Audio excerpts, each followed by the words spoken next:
бидний дотроос нэгэнч орхигдохгүй маа. Тийм ээ. Энэ бол таны төлөвлөгөө. Бидний хүслээр үнэхээр нэг ч ажил явахгүй байх болтугай. Таны хүслээр бүх зүйл явах болно. Амен. Тийм ээ. Итгэмжтэй, үнэхээр гайхалтай бурхан. Та үнэхээр талархаж магтаалыг өргөхгүй байхаар таа зогстой нэг. Тийм ээ. Та бол зүрхтэй л ажилдаг. Тэрнээс оюун бодлыг бол та авч хилцдэг ч юм.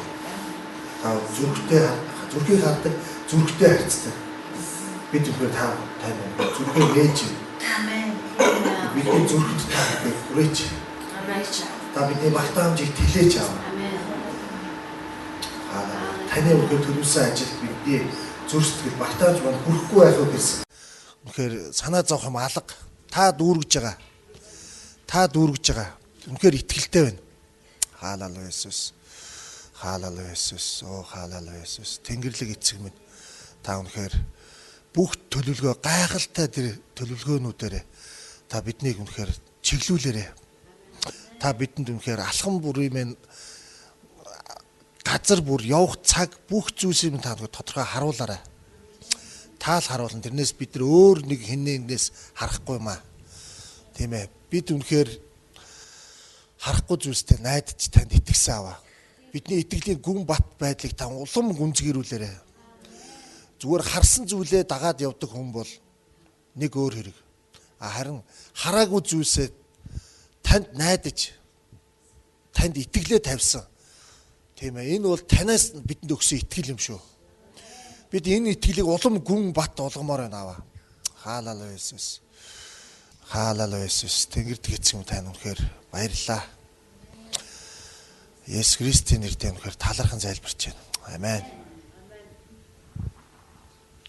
За, өглөөний мэнд. Залбир залбирч байгаа өглөөний мэнд гэж яасан юм те. Аль хэдийн мэдлцгээчтэй уг.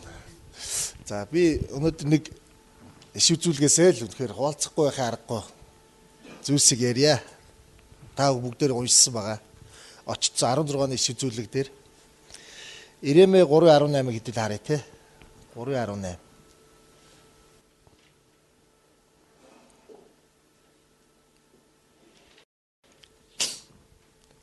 Бурхан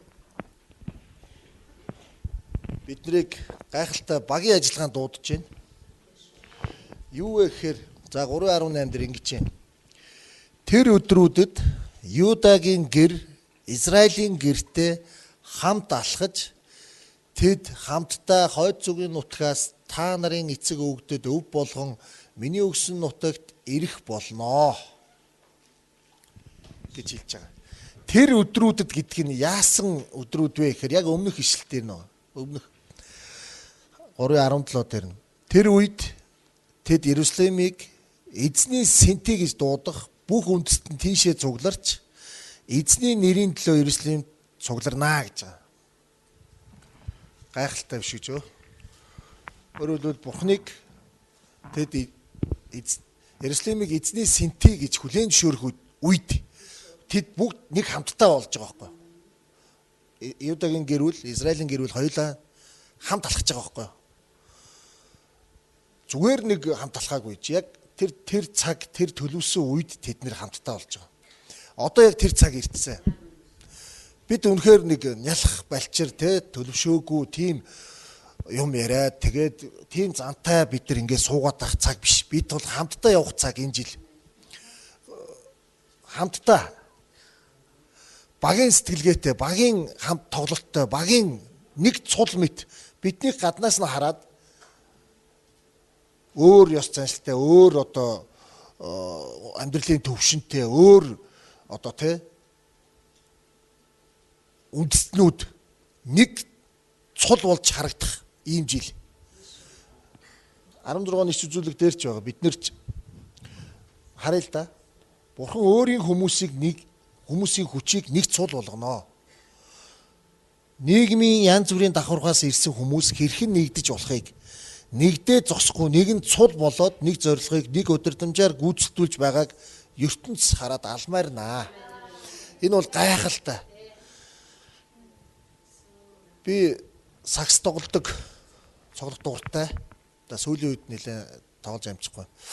Тэгээд сакс тоглож байхдаа маш их ажиглагддаг байсан. Та нар спорт багийн тоглолтоор тоглодог хүмүүс мэдэх баг. Нэг хүн амиа удаад бөмбөг залаад гүүхэд за багийн 5 хүн байлаа те. Нөгөө 4-ийнх нь хүч хөдөлмөр.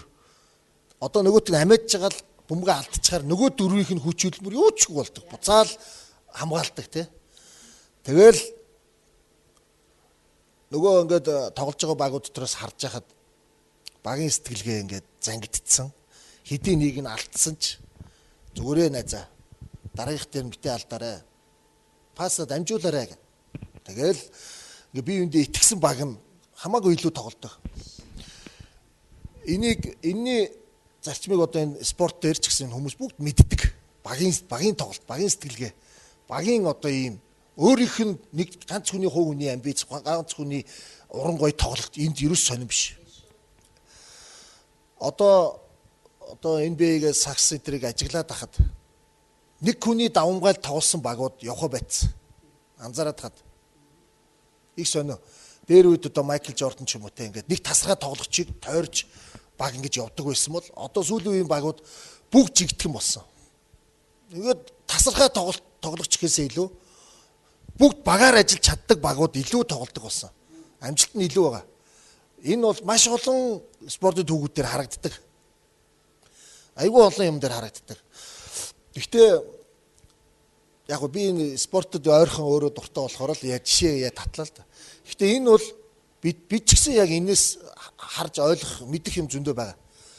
Бид нэг цул болох гээд байна. Ер нь болоод эхэлсэн ихнээсээ. Улам л бид нар цул болох хэрэгтэй энэ жил. Бүр ертөнцийн биднийг хараад алмаарна гэж байгаа шүү дээ. Ямар ч өөр те боловсрол, ямар ч өөр ахуй орчинд амьдарсан шал өөр үндэстнүүд нэг цул болж харагдана гэдэг чинь ямар гайхалтай вэ?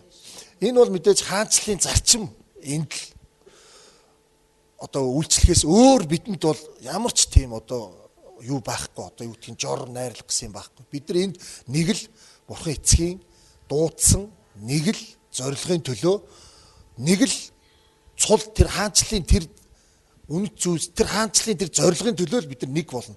Тэрнээс өөр хин нэгний хүсэл, өөр хин нэгний ажил төлөвлөгөөд ороод ирвэл энэ цул гэж харагдахгүй. Хамгийн энэ том цул дотор та өөрийгөө нэг нь байна гэж бодох юм бол тэр дотор байгаа л гэж өөрийгөө авч явахгүй юм бол та хойно үлдэнэ. Үлдэхээс гадна таныг хараад биднийг цул гэж хэлэхгүй байхгүй юу? Өөрөөр хэлбэл тэр үлдсэн хойно үлдсэн нэгнийг биднийг хараад хин нэгэн одоо гад ертөнцийн хүмүүс биднийг энэ нэг нь ингээл хойно үлдчихдээ юм биш ч гэдэг юм уу? Энэ нь ингээл явж идэм биш ч гэдэг юм уу? Энэ ингээл нэг ийм аригтаар суугаач гэдэг. Үдэхгүй одоо нэг ямар нэгэн гим нүгэлт ингээл орооцолцох ч юм уу те. Ингээл биднийг хойно татах байхгүй. Тэгэхээр бид бол ингэхгүй. Бид ийм нэг сул дорой юмд бид нар чирэгдээл те. Энэ том хаанчлалын энэ том зорилгыг биелүүлэхийн тулд бид нар хойно үлдээд ингэж явмаар байна. Бид нар бие нэгэ тэнхрүүлээд энэ цул гэдэг юмны чинь нэг хэсэг л гэж та өөрөө итгэх юм бол бид нар цуг. Тэрнээс биш энэ итгэл байхгүй бол биднэрт мянган гоё одоо өдөртөмж нэг байцгай хамт бай гэдэг мянган гоё юм зааварчилгаа өгөөд та нэг цул болохгүй. Танд цул байгаа гэдэг цул бид нэг шүү гэдэг юм итгэл танд байх ёстой. Энэ итгэлийг бид нар өөрсөндөө бий болгох ёстой. Байхгүй бол итгэлээ эргэж хараарай. Эргээд бид нар яг одоо энэ ишлийг ингээл харж хахад нэрээ би энд үнэхээр би зөвхөн өөрийнхөө хувьд өнгөрсөн лоонд бас эргэж бодсон. Нэрээ миний итгэл яг энд байна уу? Бүр хангалттай байна уу? Гүнзгий байна уу гэдгийг би бас эргэж харах одоо тийм юу хийж байгаа. Та нар ч гэсэн хараарай. Таны итгэл яг энэ цул гэдэг юм дотор байна уу? Бид нэг цул, нэг хамтдаа, нэг баг, нэг урагшаа, нэг төлөвлөгөөний дагуу бид урагшилж байгаа. Тэрнээс биш хин нэгний зохиосон төлөвлөгөө биш. Тань тийм итгэл байна уу? Итгэл байна уу? Та өөрийгөө шалгаарай. Итгэл хэрвээ дутуу ч юм уу, эргэлцсэн ч юм уу, үйлдэл ямар нэг юм байгаа бол та түүнээс гуй. Үнэхээр гуй. Багийн сэтгэлгээгээр багаар тоглож чаддгүй хүн бол өөрийгөө даруусах, тэр хувийн амбица байхгүй болох, тэр багийн хамт олонны тэр зорилгын төлөө та нар өөрийгөө авцар, өөрийгөө шах, Өөрийгөө тэр төлөвшүүлэх тэр зам дээр авцар тавь.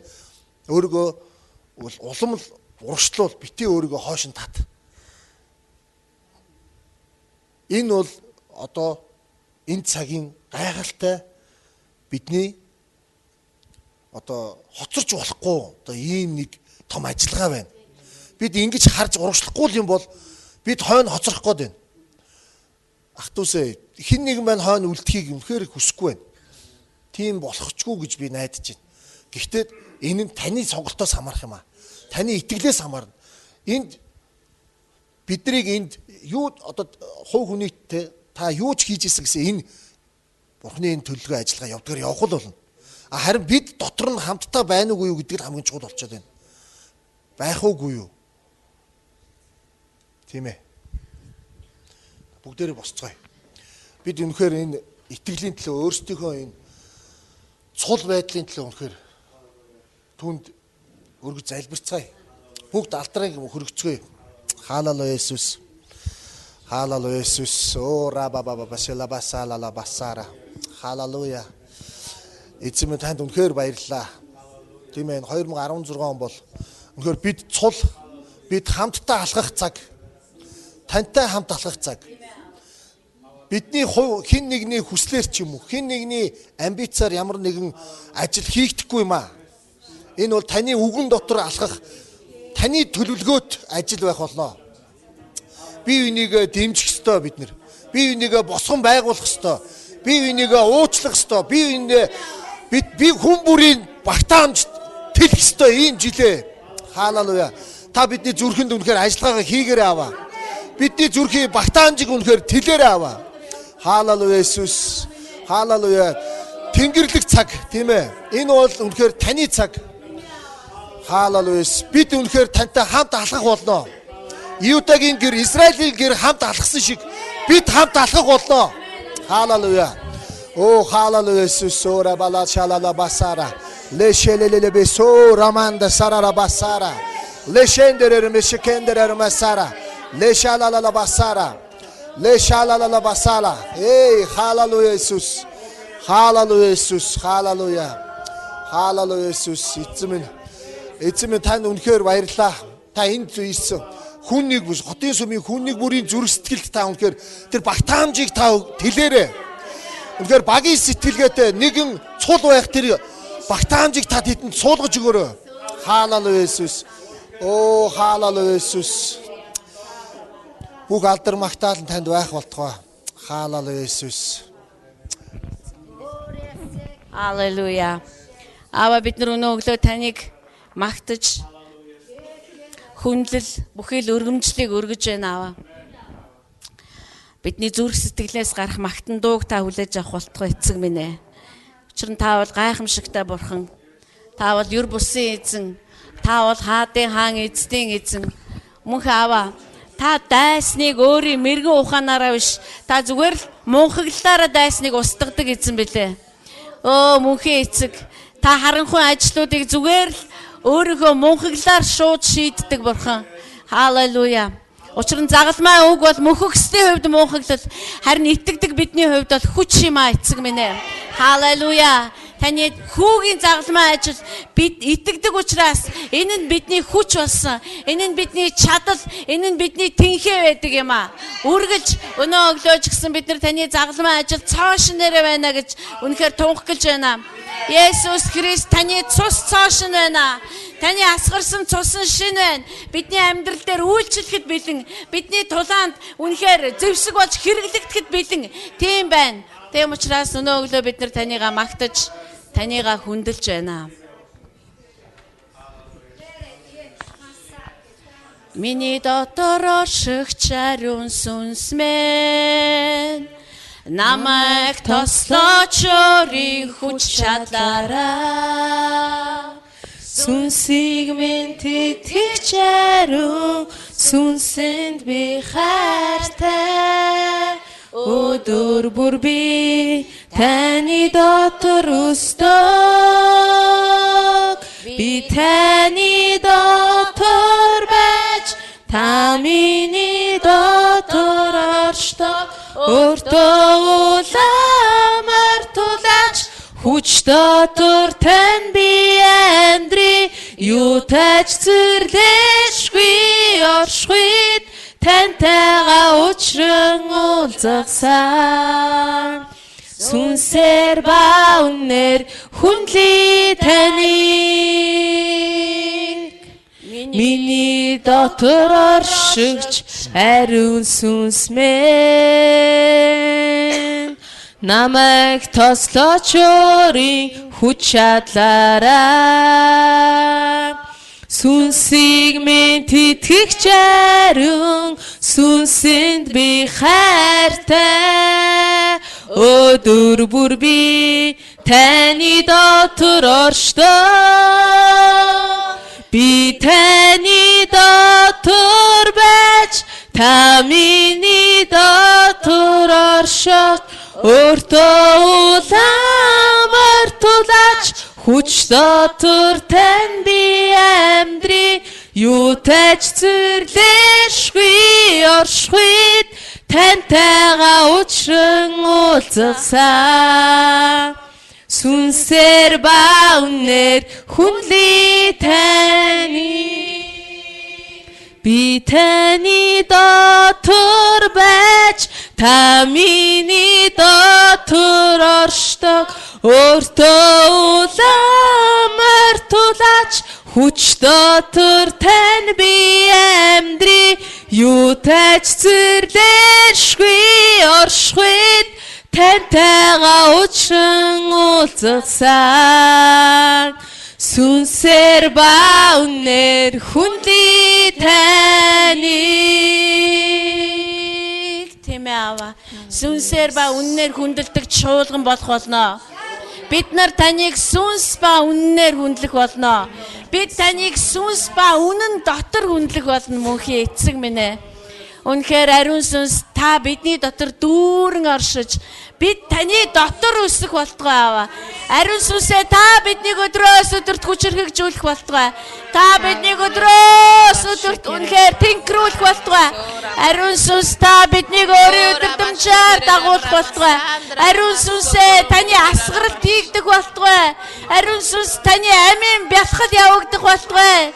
Танига хайрладаг бөгөөд таныг хүндэлдэг нэгний дотор бүхий л дахин амьсан хүчээр ажиллах болтугай. Христийг дахин амьлуулсан хүчээр ажиллах болтугай. Бидний дотроос дахин амьлалтаа гаргаж ирэх болтугай аваа. Дахин амьлуулах болтугай биднийг совра масара масанда ревре месия масанда рамасовра ревре месия масанда ракабра добра масара масара кеневетерия масовра ихих хэвлээд аюулгүй өсөж байгаа хүүхэд мэд ариун сүнс таны дотор бид нар аюулгүй өсөх болтугай сэре керевесия масанда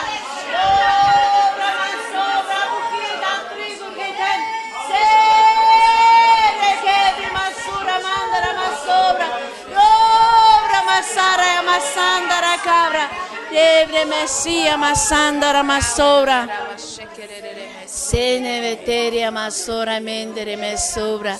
Oh, hallelujah, hallelujah. Sora mandara masora mendere messia. Sene veteria masora mandara masabra, debre masara masanda. Sobra masandara cabra. Өртөөртүүлаач холтхыг бүзөвшөөрөөч би танийгаа хүндэлгээд таны найз гэдгээ би мэддэг чин хүсэл минь та Зөвхөн тал минийх таны тэмрэлтийг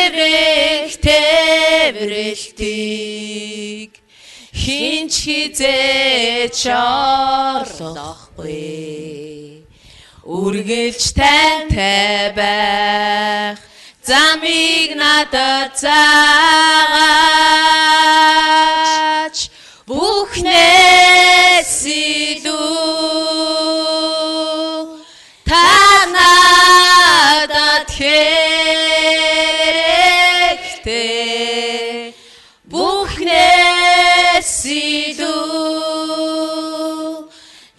надтай хамт байдаг. Өөртөө ортуулаач холдохыг зөвшөөрөөч.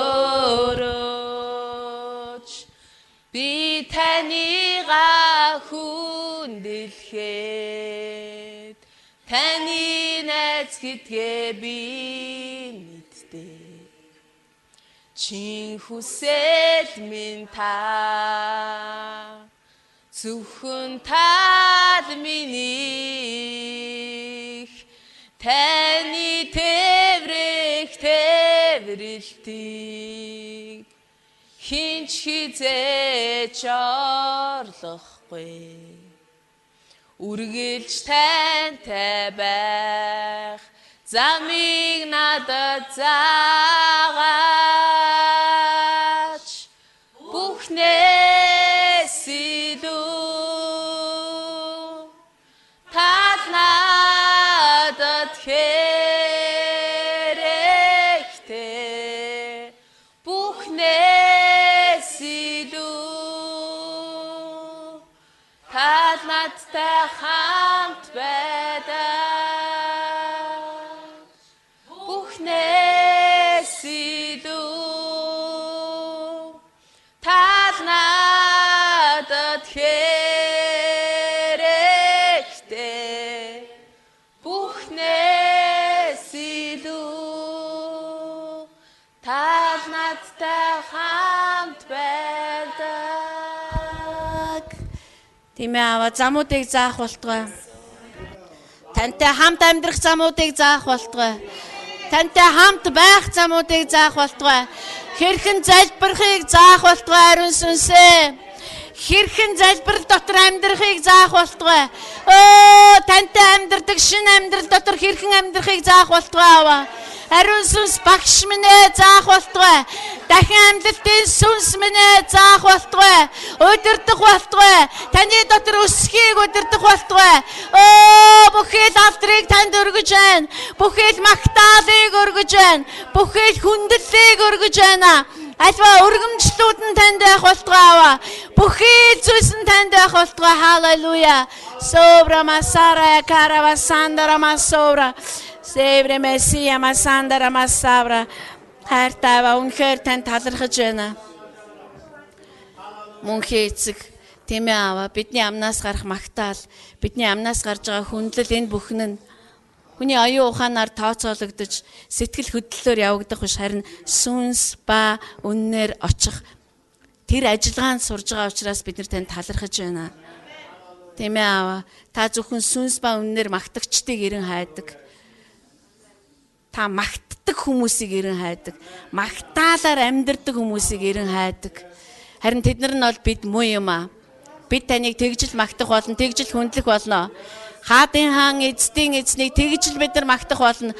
Бүх уюудын бурхныг бид нар тэгж магтах болно. Бүгдийн эзэн бүхнийг дүүргэгч танд бүх алдар нь байх болтугай. Бүхнийг эхлүүлэгч, бүхнийг дуусгагч Альфа ба Омега таныг магтах болно бид нар. Таныг хүндлэх болно. Халелуя. Мөнхөө танда баярлалаа. Өнгөрсөн одоо ирээдүй бүхлээрээ таны моторт байдаг. Өнгөрсөн одоо ирээдүйч бидний дотор байдаг. Халелуя. Мөнхий эцэг минь танда баярлалаа. Танд баярлалаа. Та үхлийг ялан дээсэн учраас. Таны аим үхлийг залгисан учраас танд баярлалаа. Мөнхөө биднийг юу ч зогсоохоос өнгөрсөн. Бүр үхэлч биднийг зогсоохгүй. Халелуя! Халелуя! Халелуя! Халелуя! Магтаал зохистой! Магтаал зохистой! Магтаал зохистой! Магтаал зохистой! Хайр даврагч Ирхэм Есүс та бол Христ. Та өөрийнхөө сүмийг барьж байгаа учраас бид нар танд талархаж байна. Та сүмээ барьж байгаа учраас энэ ажиллагаа дампуурахгүй. Та сүмээ барьж байгаа учраас бид нар байнга таны дотор хөгжсөөр байх болно. Танда баярлалаа аваа. Ямар их цол завшаан биднийг энд хөтлж авчирсан бэ. Танд үнэхээр талархаж байна. Үнэхээр баярлалаа. Мөнх худгийн төлөө таньд талархаж байна. Цангаа тайлах тэр мөнх худгийн төлөө, усны төлөө танд талархаж байна. Бүхэл алдрыг бид нар мөнх бурхан эцэгт өргөж Есүс Христийн нэрээр ярьж байна. Амен. Амен. Амен. Халелуя. Халелуя. Цөмөрөс сууцгаая. За, баярлалаа. За бид нар хаанчлалын итгэгчдийн сэтгэлгээ ба амьдралын хэв маяг онцгойлоод хотын сүм юун дээр баригдаж босгогдож ямар багнуудыг өөрсдийнхөө амьдрал дээр тогтоосон байх учиртай талаар үргэлжлүүлээд ярилццгаах болно. Гэхдээ эхлэхийн өмнө би хоёр зүйлийг та нарт хэлмээр байгаа. Нэг нь зарлалын чанартай, нэг нь болохоор баяр хөөрийн чанартай. Тэгээ мэдээж манай удирдлагын баг маш хүчтэй ажиллаж манай гэр бүл машинтай болсон байгаа. Тэгээ та нар бас бид нартай хамт баярлж байгаа гэж итгэж байгаа.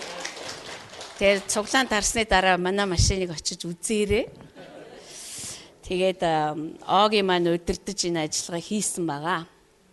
Тэгээд гайхалтай сайхан төсөл болсон, маш сайхан сюрприз болж чадсан. Тэгээд одоо би маш хүчтэй баярлснаасаа болоод ер нь их хэцүү болсон. Унтаж мунтахад их хэцүү байсан тэр шөнө. Тэгээд тал хит хэлсэн учраас үнэхээр их цочирдсан. Тэгээд үнэхээр маш их талархаж байгаа, баярлж байгаа. Бид хоёр хизээч хин нэгэн юм өх болов гэж сүмд үйлчилж байсангүй. Гэхдээ ингэж гинт баярлуулсан. Тэгээд нэг маань мөнгөний төлсөн байгаа. Огийн бүх ажиллагаагаа удирдсан байгаа. Нэг маань очиж техник үзүүлэлтүүдийн бүгдийг шалгасан байгаа. Ган хуйг маань. Нэг маань одоо угаалгаж одоо дөрвөн дугуугийн бүгдийг өвлөх болгож одоо. Тэгээд татвар одоо даатгал бүх зүйлсүүдийг нь битэрийг хийгээрэй гэж бас мөнгө төгрөгөө өгсөн байгаа. Тэгээд одоо эрийн гэр бүл болохоор сандлын одоо бүрээс гэдэг юмыг хийж өгж байгаа. Тэгээ ерөөсөө маш хүчтэй багийн ажиллагаа болсон. Яг тэ ертөнцийн хүмүүс бол мэдээж өнөөдөр баг Монгол хүн болгон машинтай болж байгаа. Гэтэ бидний хувьд л нэг өргөн утга агуулгатай зүйл болсон учраас бидний хувьд бол баяр хөөр маань их өөр байсан. Тэгээд манай гэр бүл энэ сая ажилласан энэ хүмүүстэй маш их талархаж байгаа, баярлж байгаа, бас та нарт ч гэсэн маш их баярлж байгаа. Тэгээд дугаар авахтаа хүртэл бүтэн сайдар та нарт харуулах гэж 5 дугаар авлаа шүү дээ одоо. Тэгээд сүмийнхэн маань хараад туйлын их баярлах үзээ. Бид хоёр тайртай хүн болгон баярлах баха. Тийм ээ. За ийм сайхан мэдээ байсан. Тэгээд бид хоёрт маш их урам өгсөн. Тэгээ үнэхээр бид хоёрын үйлчлэлч, бид хоёрын амьдралч бүх зүйл дээр маань маш их тус болсон юм ажиллагаа байсан шүү. Тэгээд та нарынхаа хайранд маш их баярлж байгаа. Тэгээд бид хоёрын голоогууд маш их баярлж байгаа. Тэгээд бид хоёрыг ингэж их үнэлж үздэг юм байна. Ингэж их бүхнээ зориулдаг юм байна. Энэ бол манай сүмийн хэв маяг болно. Энэ бол хаанчлалын сүмийн хэв маяг. Өнөөдөр бид хоёр машинаар дутагдж байсан. Тэр маань байгаа нэгнээс маань нөхөгдсөн баа. Хүн болгон тэнд өөрийнхөө хувийг оруулах гэж үнэхээр хүссэн баа. Тэр шиг та бид нар ирээдүйд юугаарч дутахгүй. Бид нар дутаахчгүй бие бинийгээ. Ийм учраас бид нар яг Үйлс намын 2 дугаар бүлэг дээр сүм анх төрөөд хэрхэн тэр ялгуусан байдал дотор амьдарч чадсан тэр лүгээ орцсон байна. Танаа удирдагч нар энийг үлгэрлэн харуулсан. Та нарт үзүүлэн байхгүй гэж хэлж чадахгүй. Тийм учраас бид юугаарч дутахгүй юм аа. Бурхан үүнийг харахтаа өөрийнхөө мөнхийн улсыг одоо ярын шүү дээ. Ярцсан байгаа. Гэтэ бидэнд энэ үндэстэн дээр нээгдэх шаардлага байгаа маа. 2 дугаар зүйл нь болохоор маш чухал юм ажиллагаан дотор бид нар орж байгаа. Энэ бол залбирлын ажиллагаа байгаа. Мэдээж та нар бүгд залбирж ирсэн би мэднэ. Гэтэ өнөөдөр бид нар залбирлуудаа нэгтгэх хэрэгтэй байна. Яг нэг тийм одоо байлдаан, тулаан одоо эсвэл заавал байлдаан байх албагүй. Ер нь аливаа ажиллагаа төлөвлөгөөтэй, хим хэмжүүртэй, одоо замтай, харгуутай, зохион байгуулалттай хийдэг. Тэр шиг бидний залбирлын ажиллагаа маань одоо ингэж бидний хувийн бүхий л залбирлуудыг эмхэлж өгсөн, цэгцэлж өгсөн, илүү хүч нэмж өгсөн. Бүр зоригтой хэнийг юуг нь яг хаана нь ялах вэ гэдэг дээр айгүй тодорхой юм болж явагдах юм байгаа юм. Тэгээд яг бачралтай маш их удаан ярилцсан, маргалдсан, ерөөсө муудалцсан одоо бүр яавал энийг одоо ингэж ариун сүнс яаж хийхийг хүсэж байгааг эрен хайсан. Тэгээд бид нар шийдээд за хагасаа өдрөөс эхэлье гэсэн маа. Тэгэхээр эх хагасаа бол бидний хувьд залбирлын өдөр байгаа. Тэгээд бид нар энд залбирахгүй, бид нар оффистаа залбирна. Магадгүй багтахгүй ч байх бөөмэд би сайн хэлж мэдэхгүй. Гэхдээ ямар ч байсан багтахгүйдаа ер нь анхаарал тавихаа болий. Бид хоёр болохоор зэрэг за одоо сүм байргүй юм чи. Байртай болохоор одоо нийлээ залбирах бол байхгүй юм байна. Тэгэхээр бид нар юмгүй ахтаа л залбирч эхлэх хэрэгтэй. Тэгээ хагасаа өдөр, эх хагасаа өдөр хамгийн ихний залбирал байгаа. Тэгээд би та нарт нэг ишлэл харуулъя. Тий 1-р Коринт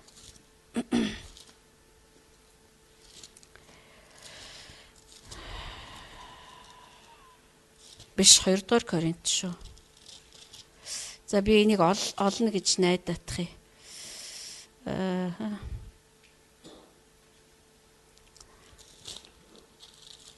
Тэр ишлэлийг би олох яа.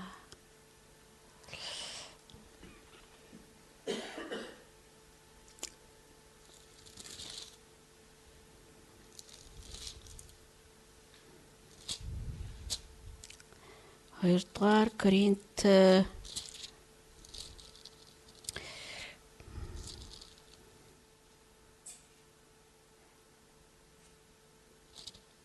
тэд нар эхлээд эзэнд өөрсдийгөө өргөөд дараа нь бидэнд өөрсдийгөө зориулсан юм а гэдэг ишлэл байгаа.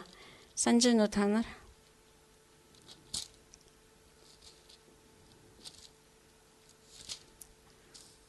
За та нар хайж олоорой. 2-р Коринт гэж би санаж байна. 2-р Коринт Македончуудын тухай хэлэхдээ эсвэл Ахайчуудын тухай хэлэхдээ Паул тэгж хэлсэн маа. Тэр юу гэж хэлсэн бэ гэхээр тэд нар эхлээд өөрсдийгөө эзэнд өгсөн, эзэнд зориулсан. Тэгээд дараа нь бидэнд зориулсан юм а гэж хэлсэн маа. Тэгэхээр эх хагасаа өдрийн залбирал маань яаж явагдах вэ гэхээр өнөөдөр бид нар нэг шийдвэр гаргаад за дараа нь бол одоо ингэж яг олох гээд улаараа цаг барчлаа. 2-р Коринтоос хайгаараа та нар заа юу. Бид нар эхлээд өөрсдөө эзэнд зориулах хэрэгтэй юм. Тэгээ энэ бол яг мэдлэгтэй би та нарт бол мэдээлэл өгч байна. Гэтэ энийг жинхэнэ утгаараа бид нар ойлгох хэрэгтэй. Тэгээ манай чуулган дотор бид нар 5 жил болоод явж байна. Анх семинар эхлээд сүм болохоос өмнө 1 жил явсан. Ингээд 6 жил, бүтэн 6 жилийн турш бид нар хаанчлалын бүхий л одоо нууцудад сурж ирсэн.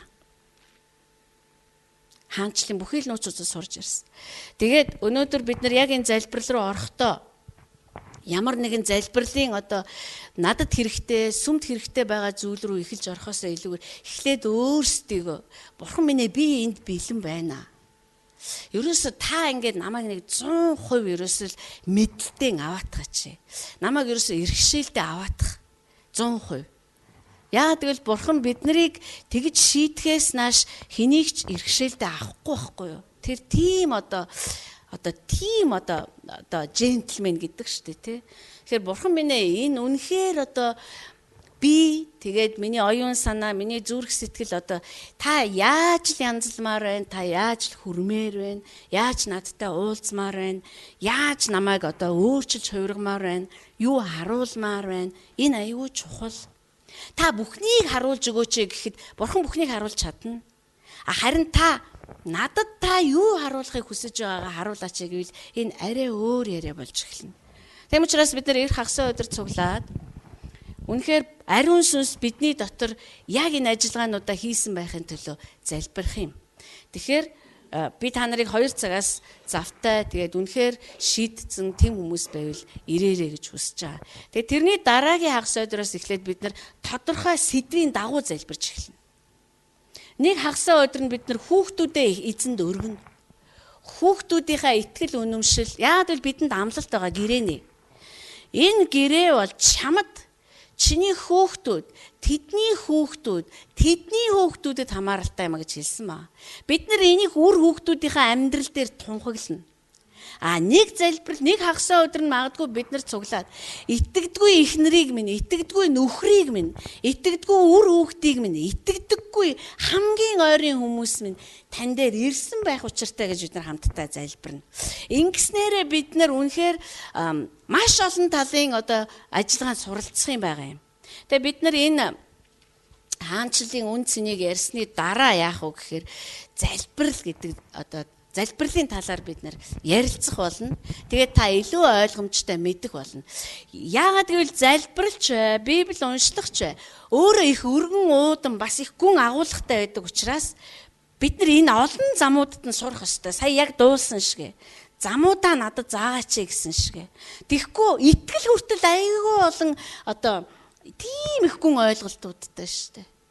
Тэгэхээр залбирал гэдэг чинь бид нар яагаад хуран цуглараад юу биднийг өдөөгөөд залбираад явж гэнэ гэдгийг ойлгохын тулд бид нэр тэрийг хийх юм аа.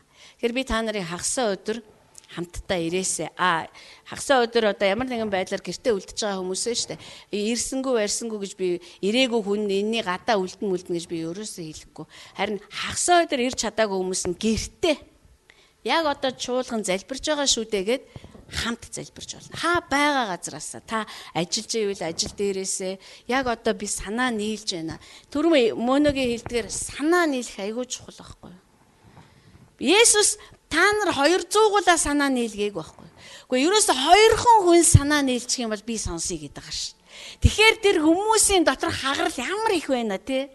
Санаа нийлэх нь ямар төвхтэй байна. Тийм үү Есүс хэлсэн байхгүй юу? 2хан хүн санаа нийлээд миний нэр дээр залбирчих. Тэгэл би сонсноо гэсэн. Тэгээ бид нар залбирлын хүчийг, залбирлын амтыг, утга учирыг нь мэдгээ зогсохгүй тэн дотор хөгжмөр байгаа байхгүй. Бид нар Библи уншлага хийсэн байгаа. Зорилго юу вэ гэхээр та нарыг үнэхээр Библийг унших амтанд ороосоо гэж. Эн чинь нэрээ их амттай юм байна. Нэрээ би энийг уншихгүйгээр Бурхныг таньж мэдэх туйлын хэцүү. Яг л эн чинь хэмжүүр. Бурхан ийм, бурхан тийм гэдгийг чинь энэ өөрөө баталж өгдөг. Бидний амнаас гарч байгаа үг яг үнэн үг байна уу? Эсвэл хүний сэтгэл санааны тоглолт байна уу гэдгийг энэ Библи бидэнд хэмжиж өгдөг учраас та энийг уншихгүй болвол буруу итгэнэ. Бид нар ярих үгээ дандаа энүүгээр хэмжинэ. Миний ярьж байгаа юм энэ дээр яг байгаа мó тэгээ баталгаажчихсан юм уу гэж. Тийм болохоор би та нарыг тэр ажиллагаа руу үнэхээр хотын сүм бол орцсон шүү. Энэ хин дуртай нь хийх ажил биш. Яа тэгвэл бурхан хин дуртайтай ажилддаг. Харин тэр сонгож аваад ажилласан шилмэс сумнуудтайгаа хийдэг ажил байхгүй. Тэгэхээр хотын сүм бол шилмэс сум. Тийм учраас бид нар энэ ажиллагаа руу үнэхээр баяртайгаар орж байгаа. Тэгээд дараагийн хагас өдөр цуглаад бид нар бүтэнсэн өдөр нь тэрний дараагийн хагас өдөр яг юуны төлөө залбирх вэ гэдгээ хэлэхэд энд ирсэн нь ч тэр гэртээ үлдсэн ч тэр яг тэр зүйлээ бид нар цөмлөн. Бид нар яг тэр зүйл рүү хэдэн 7 хоног шаардлагатай юм. Бид нар балбасаараа л нураах л болно. Ямар ч байсан. Энэнд өнөөдөр яг нөгөө мөнөгийн хэлсэн л байхгүй юу? Ганцаараа чадахгүй юм гэж байна. Ганцаараа тодроод нэмэргүй цаг гэж байна. Тэгэхээр бид нар хамтдаа цуглана. Тэгээ энэ шийдлийг олсны эцэст үнэхээр туйлын их сэтгэл амарсан ба. За. Тэгэхгүй л бол бид нар ингээл яах вэ? Тэгээ яа. Яайтай вэ гэж бид нар тэгдэж шүү дээ. Үгүй. Бүхий л хариултууд бидний эцэгт байгаа. Бүхий л хариултууд ариун сүнсэнд байгаа. Тэгээ ариун сүнс биднийг энэ зүйл рүү аваачсан. Би бодчихсон байхгүй юм. Ариун сүнс тэгэл заавал ингээл биднийг эрүүл хайгуул хийлгэж яхаар зүгээр л босонгоо. За та яг инг гэж хэлээл өгчүүл амарч юм шиг. Гэхдээ тэгхгүй л дээ. Тэр биднэрсийг хайгуулчин байгаасаа гэж хүсдэг учраас өөрийнх нь дотор байгаа замуудыг бид нэр ирж хайх хэрэгтэй. Оролдож үзэх хэрэгтэй. Алдж байна уу, онж байна уу, оролдож үзэх хэрэгтэй.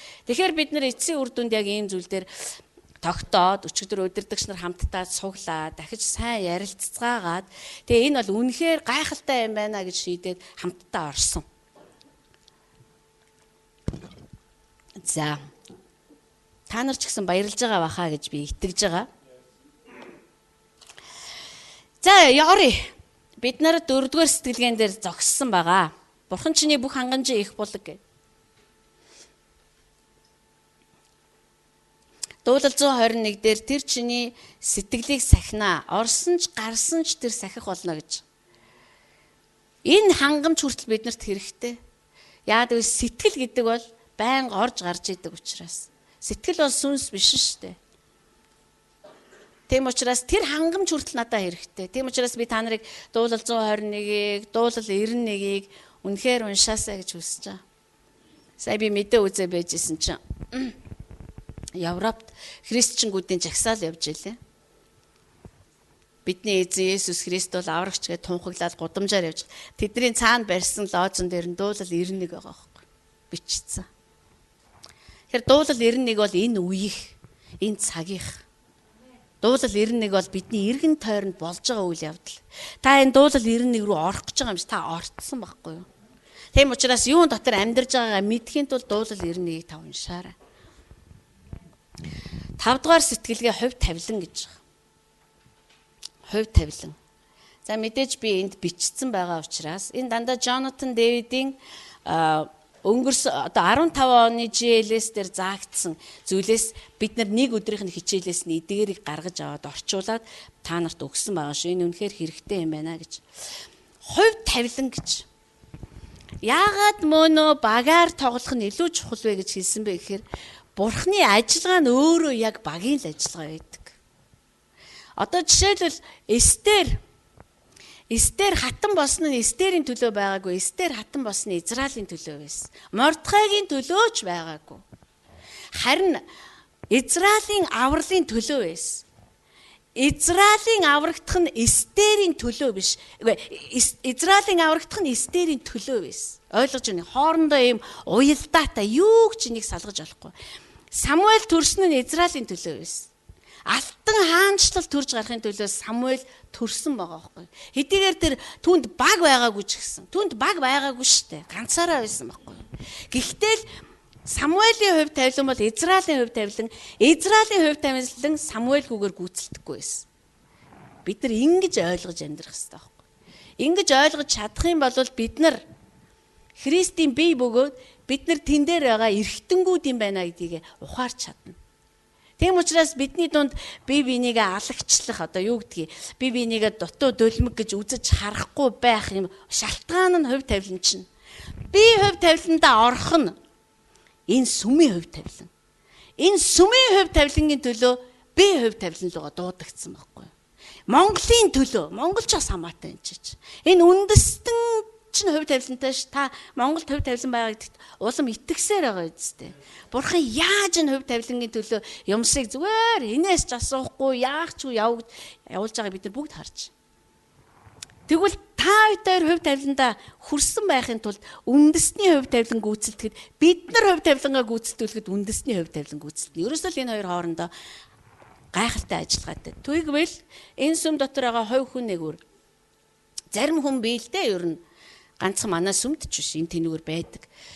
Өөрөө л өсчээвэл, өөрөө л ойлгож ивэл, өөрөө л одоо айгуу дивжжээвэл тэгэл болоо. Бусд нь ерөөсөө сонирн биш. Тэр сүм нь яаж вэ? Тэр бусад итгэгч нар яаж амьдарч вэ? Ерөөсөө чухал биш. Хизээш тэр нь санаа тавьдгүй. Тэгчээд тэд нар бурхан дотор би бурханлагаар амьдраад бурханаас өгч байгаа юмдаа очино гэж боддог. Үгүй л дээ. Тэгэхгүй. Тэгээ энийг биднэрт ирэх цагууд улам тод харуулна. Улам тод харуулах тусам бид нар хувь тавилангаа сахиж байгаагаа мэдээд баярлах болно. Хувиа хичнээн хичээж байгаагаа мэдээд гашуудах болно. Тийм учраас Бурхны хаанчл гэдэг бол хувь тавилан гэдэг бол хувиа хичээлт огт биш. Тийм учраас бид нар энэ сүмд болж байгаа хамгийн жижигхэн хөдөлгөөн хүртэл надтай хамаатай байх хэрэгтэй гэдэг хандлага суралцах хэрэгтэй. Юу болж байна надад хамаатай? Юу болж байна надад үнэхээр чухал? Олон сүм чуулганууд өнөөдөр маш олон үйл ажиллагаа явуулж байгаа. Сүм дээр төмөн үйл ажиллагаа явуулж байгаа. Сайн үйл ажиллагаа. Сүм ер нь муу үйл ажиллагаа баг явуулдаг шүү дээ. Бид тэр сүмд үйлчилж байгаа байсан болохоор сайн мэднэ. Ер нь л их сайхан үйл ажиллагаа явуулна. Гэхдээ тэр биднийг нэгтгэдэггүй байхгүй юу? Тэрийг бас мэднэ. Бид нар тийм их үйл ажиллагаан дотор яваад байгаа мөртлөө ерөөс нэгдэл байж өгдөг. Хизээл бол хизээ бинийгээ урахад бэлэн. Яагаад тэгдэм бөөмөдсөх юмгүй ойлгомжтой. Яагаад гэвэл эцсийн одоо гол одоо эцсийн зорилго гэж юм байна шүү. Хувь тавилан гэж юм байна. Бид нар өчигдөр ярьж байгаа хувь тавилан ч эцсийн бүлэгт эцсих биш юм байна гэдэг дүгнэлтэнд хүрсэн. Тэрнээс ч мундаг юм цаана байгаа байхгүй. Бид нар тэр тухай дараа ярина. Тэгэхээр чухам хувь тавилан байгаа учраас бид нар зарим зүйлсийг хүлээх хэрэгтэй болдог.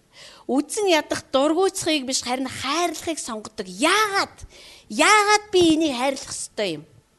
Яагаад гэвэл миний хувь тавилан, энэний хувь тавилан хоёр зүгээр ингээд нөгөө гөрцөн сур гэдэг шиг ингээд уягдцсан болохоор би хайрлах учиртай, би уучлах ёстой, би төвчих ёстой, би олон юмын залгих ёстой, би артишн тавих ёстой, хажуугаараа өнгөрөөд сурах ёстой. Өчүүхэн боловч амжилтанд нь би баярлж сурах ёстой. Би атаархыг хайж сурах ёстой. Хогийн сав руу хийж сурах ёстой.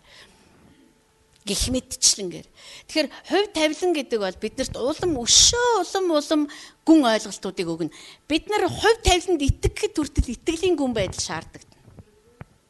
Итгэл чинь тэгж гүн явах хэрэгтэй байхгүй. Хувь тавилан гэж нэр ямар нүсэр юм бэ? Бид нар ярьдаг шүү гадаадд очихоор би сувдаа биш би Монгол болдог. Тийм ээ? Очингот намайг Монгол Монгол улс гарч ирлээ. Уул нь би хүн байгаа байхгүй. Миний нэрээр бол дууч. Яа би бүтэн улсыг төлөөлөө явж байгаа учраас. За Монгол суучлаа. Энэ хараа Монгол арх ууж байна. Өчигдөр Монгол гэмт хэрэг хийсэн. Бүх юм тэнд ингээ явагдаж байгаа байхгүй. Тэрнчлэн хувь тавилан гэдэг бол яг л ингэж явагдах хэвээр бидний амьдрал дээр яг ингэж харагдчих хэвээр. Би хувь тавиландаа хүрэх нь үндэсний хувь тавиланд туйлын чухал. Та одоо битээ тооцоол. Тэгэл одоо нэг том юм яриад. Гэхдээ том бурхны хүүхдүүд том л ярина. Жижиг ярих ямарч боломжгүй. Бид нар ер нь жижиг ярьсараа залхаж байна үнэхээр. Нэг шалдар тэгэл авгаа хүүхний юм яриад ингээл тэгэл баярлал тэр хүндэндээ баярлал олсон жижигхэн амжилтандаа баярлал. Бидний зорилго бол амжилт олох биш. Бидний зорилго бол хувь тавиландаа хүрэх. Эстер хувь тавиландаа хүрэхэд Мордехай хэрэгтэй байсан.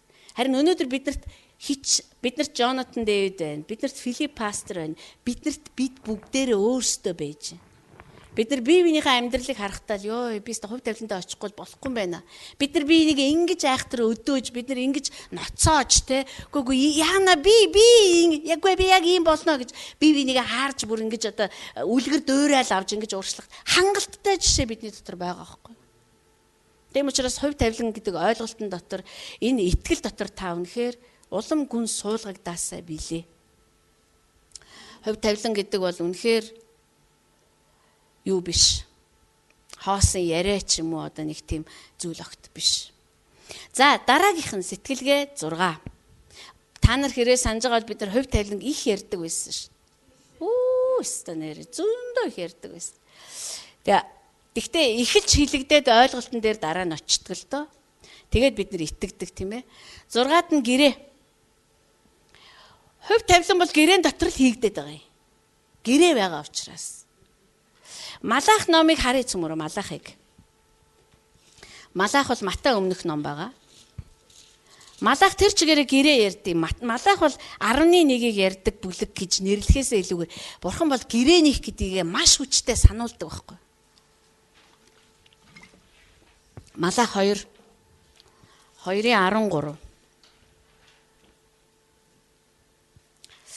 За та нарын хийдэг хоёр дахь зүйл бол энэ байна. За нэгдхийн та нар бас уншичаарай заяа. Та нар эзний тархилын ширээг нулимс, уйлаан ба ёолох дуугаар бүтээдэг. Яагад гэвэл тэр цаашид өргөлийг ойшоохгүй, түүнийг та нарын гараас тааламжтайгаар хүлээн авахгүй. Гэсэн ч та нар ямар шалтгаанаар вэ гэдэг. Учир нь чиний залуу насны эхнэр та хоёрын дундах гэрчин эзэн мөн. Тэр чиний хань бөгөөд гэрээний дагуу чиний эхнэр боловч чи түүний эсрэг тэрсэлсэн юм а. Гэрээгээ тэрсэлсэн байгаа байхгүй. Бурхан энд өөрийнхөө гэрээг ойлгуулахдаа эхнэр нөхрийнхөө гэрээг та нар яаж эсэргүүцэж, яаж тэр гэрээг нугалж хугалж байгааг харуулж өгсөн ба. Бид нар бааштай ингээд сүмд 11 өгдөг, бид нар өргөлөө өгдөг. Тэгэл бурхан айгүй үлэн царайтай. Тэгэл юу ч өгжээсээ ингээд шуртгээл авчдаг гэж бодоод идэг. Харин бурхан энд юу гэж хэлсэн бэхээр би авахгүй. Би тоохгүй гэж хэлсэн ба. Гэхдээ хідмэн бид нар би энийг өгөхөд тэр авах болов гэж одоо тэгж имэйлттэйгээр хүндлэлтэйгээр түн рүү ойртон очдөг вэ. Би Бурхан өөрийнхөө сүмүүдийг хүчтэй зэмлэнэ гэдэгт бол итгэдэг. Түүний өргөл, түүний тахилын ширээг бузралж байгаагийн улмаас. Түүний өргөлд, түүний одоо зүгээр би дан өргөлийн ярьж шүү. Зөвхөн тэр өргөж байгаа хандлагынхаа улмаас хэрхэн тахилын ширээг гутааж байгааг тэр зэмлэнэ. Мэдээж зэмлүүлэх сайн, учир нь эцэг хүүгээ зэмлдэг. Тэгээд дараад нь бид нар юм зөв явагдах хэрэгтэй байна. Би зүрх сэтгэлээ шалгах хэрэгтэй байна. Би үнэхээр бодох хэрэгтэй байна. Өргөл өгөхөд хүртэл имэйлт хэрэгтэй байхгүй юу? Амаа хэдэн цаас өглөө шүү. Буян дааж амьдраараа гэж байгаа юм шиг үг. Бид нар үнэндээ бодож үзээгүй байхгүй юу? Яг ямар хандлагатайгаар түүнд юм өргөдгийг. Харин Бурхан энд юу гэж ярьж байна гэхээр та нар штэ гэр бүлийн гэрээ бол ерөөсөө хамгийн том үлгэр дуурайл, хамгийн том тод жишээ шүү дээ. Бидний эзэн бидний хоорондын гэрээний. Бурхан цусаа уурсгаад тэрж баталсан байхгүй юу? Тийм учраас бид нар ахан дүүс байна гэдэг чинь бид нар гэрээн дотор ахан дүүс. Би ингээл ах ихч дүү нартайгаа муудалцаад ээжтэй ховлдог гэсэн. Эсвэл айгу байлаарстай тэгсэн чинь ихч намаа тэгээд мэгээд гэл. Тэгээ нөгөө аминдаа ээжээр дэмжлэг авахулах гэдэг ш. Тэнгүүд ээжтэй ингээл тийштэйс миний охиныг тэгээд тахтай яадаг л уцаа шүүрж аваад чи өөртөө дүүгээ яхаараа гэл. Эсвэл одоо ихчээгээ яхаараа гэл. Загнаасаа өсөд ахгүй юу бид нар. Би. Манай ээж ингэж хэлдэг гэсэн бохоггүй. За сувда. Толгой хагаравч малгай дотор. Олгой хагаравч тогоон дотор. Минийхөө яалтчгүй та 6 миний одоо хөвлийнээс төрсөө. Манай ээж нэг тийм уран ярьдгүй л тэгтэл надаас төрсөн. Чи яаж ч муулаад чиний л ах, чиний л ихч. Тийм болохоор бити инг.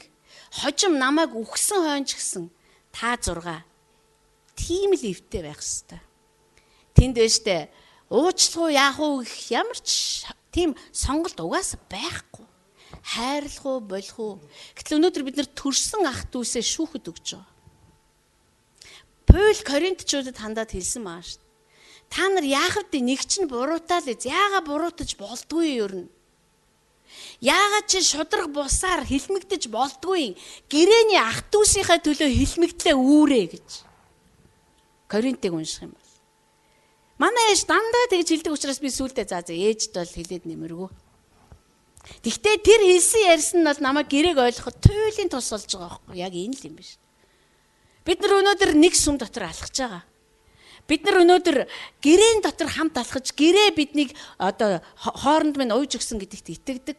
Гэрээ байгаа учраас бид нар харамгүйгээр бүхнээ зориулдаг.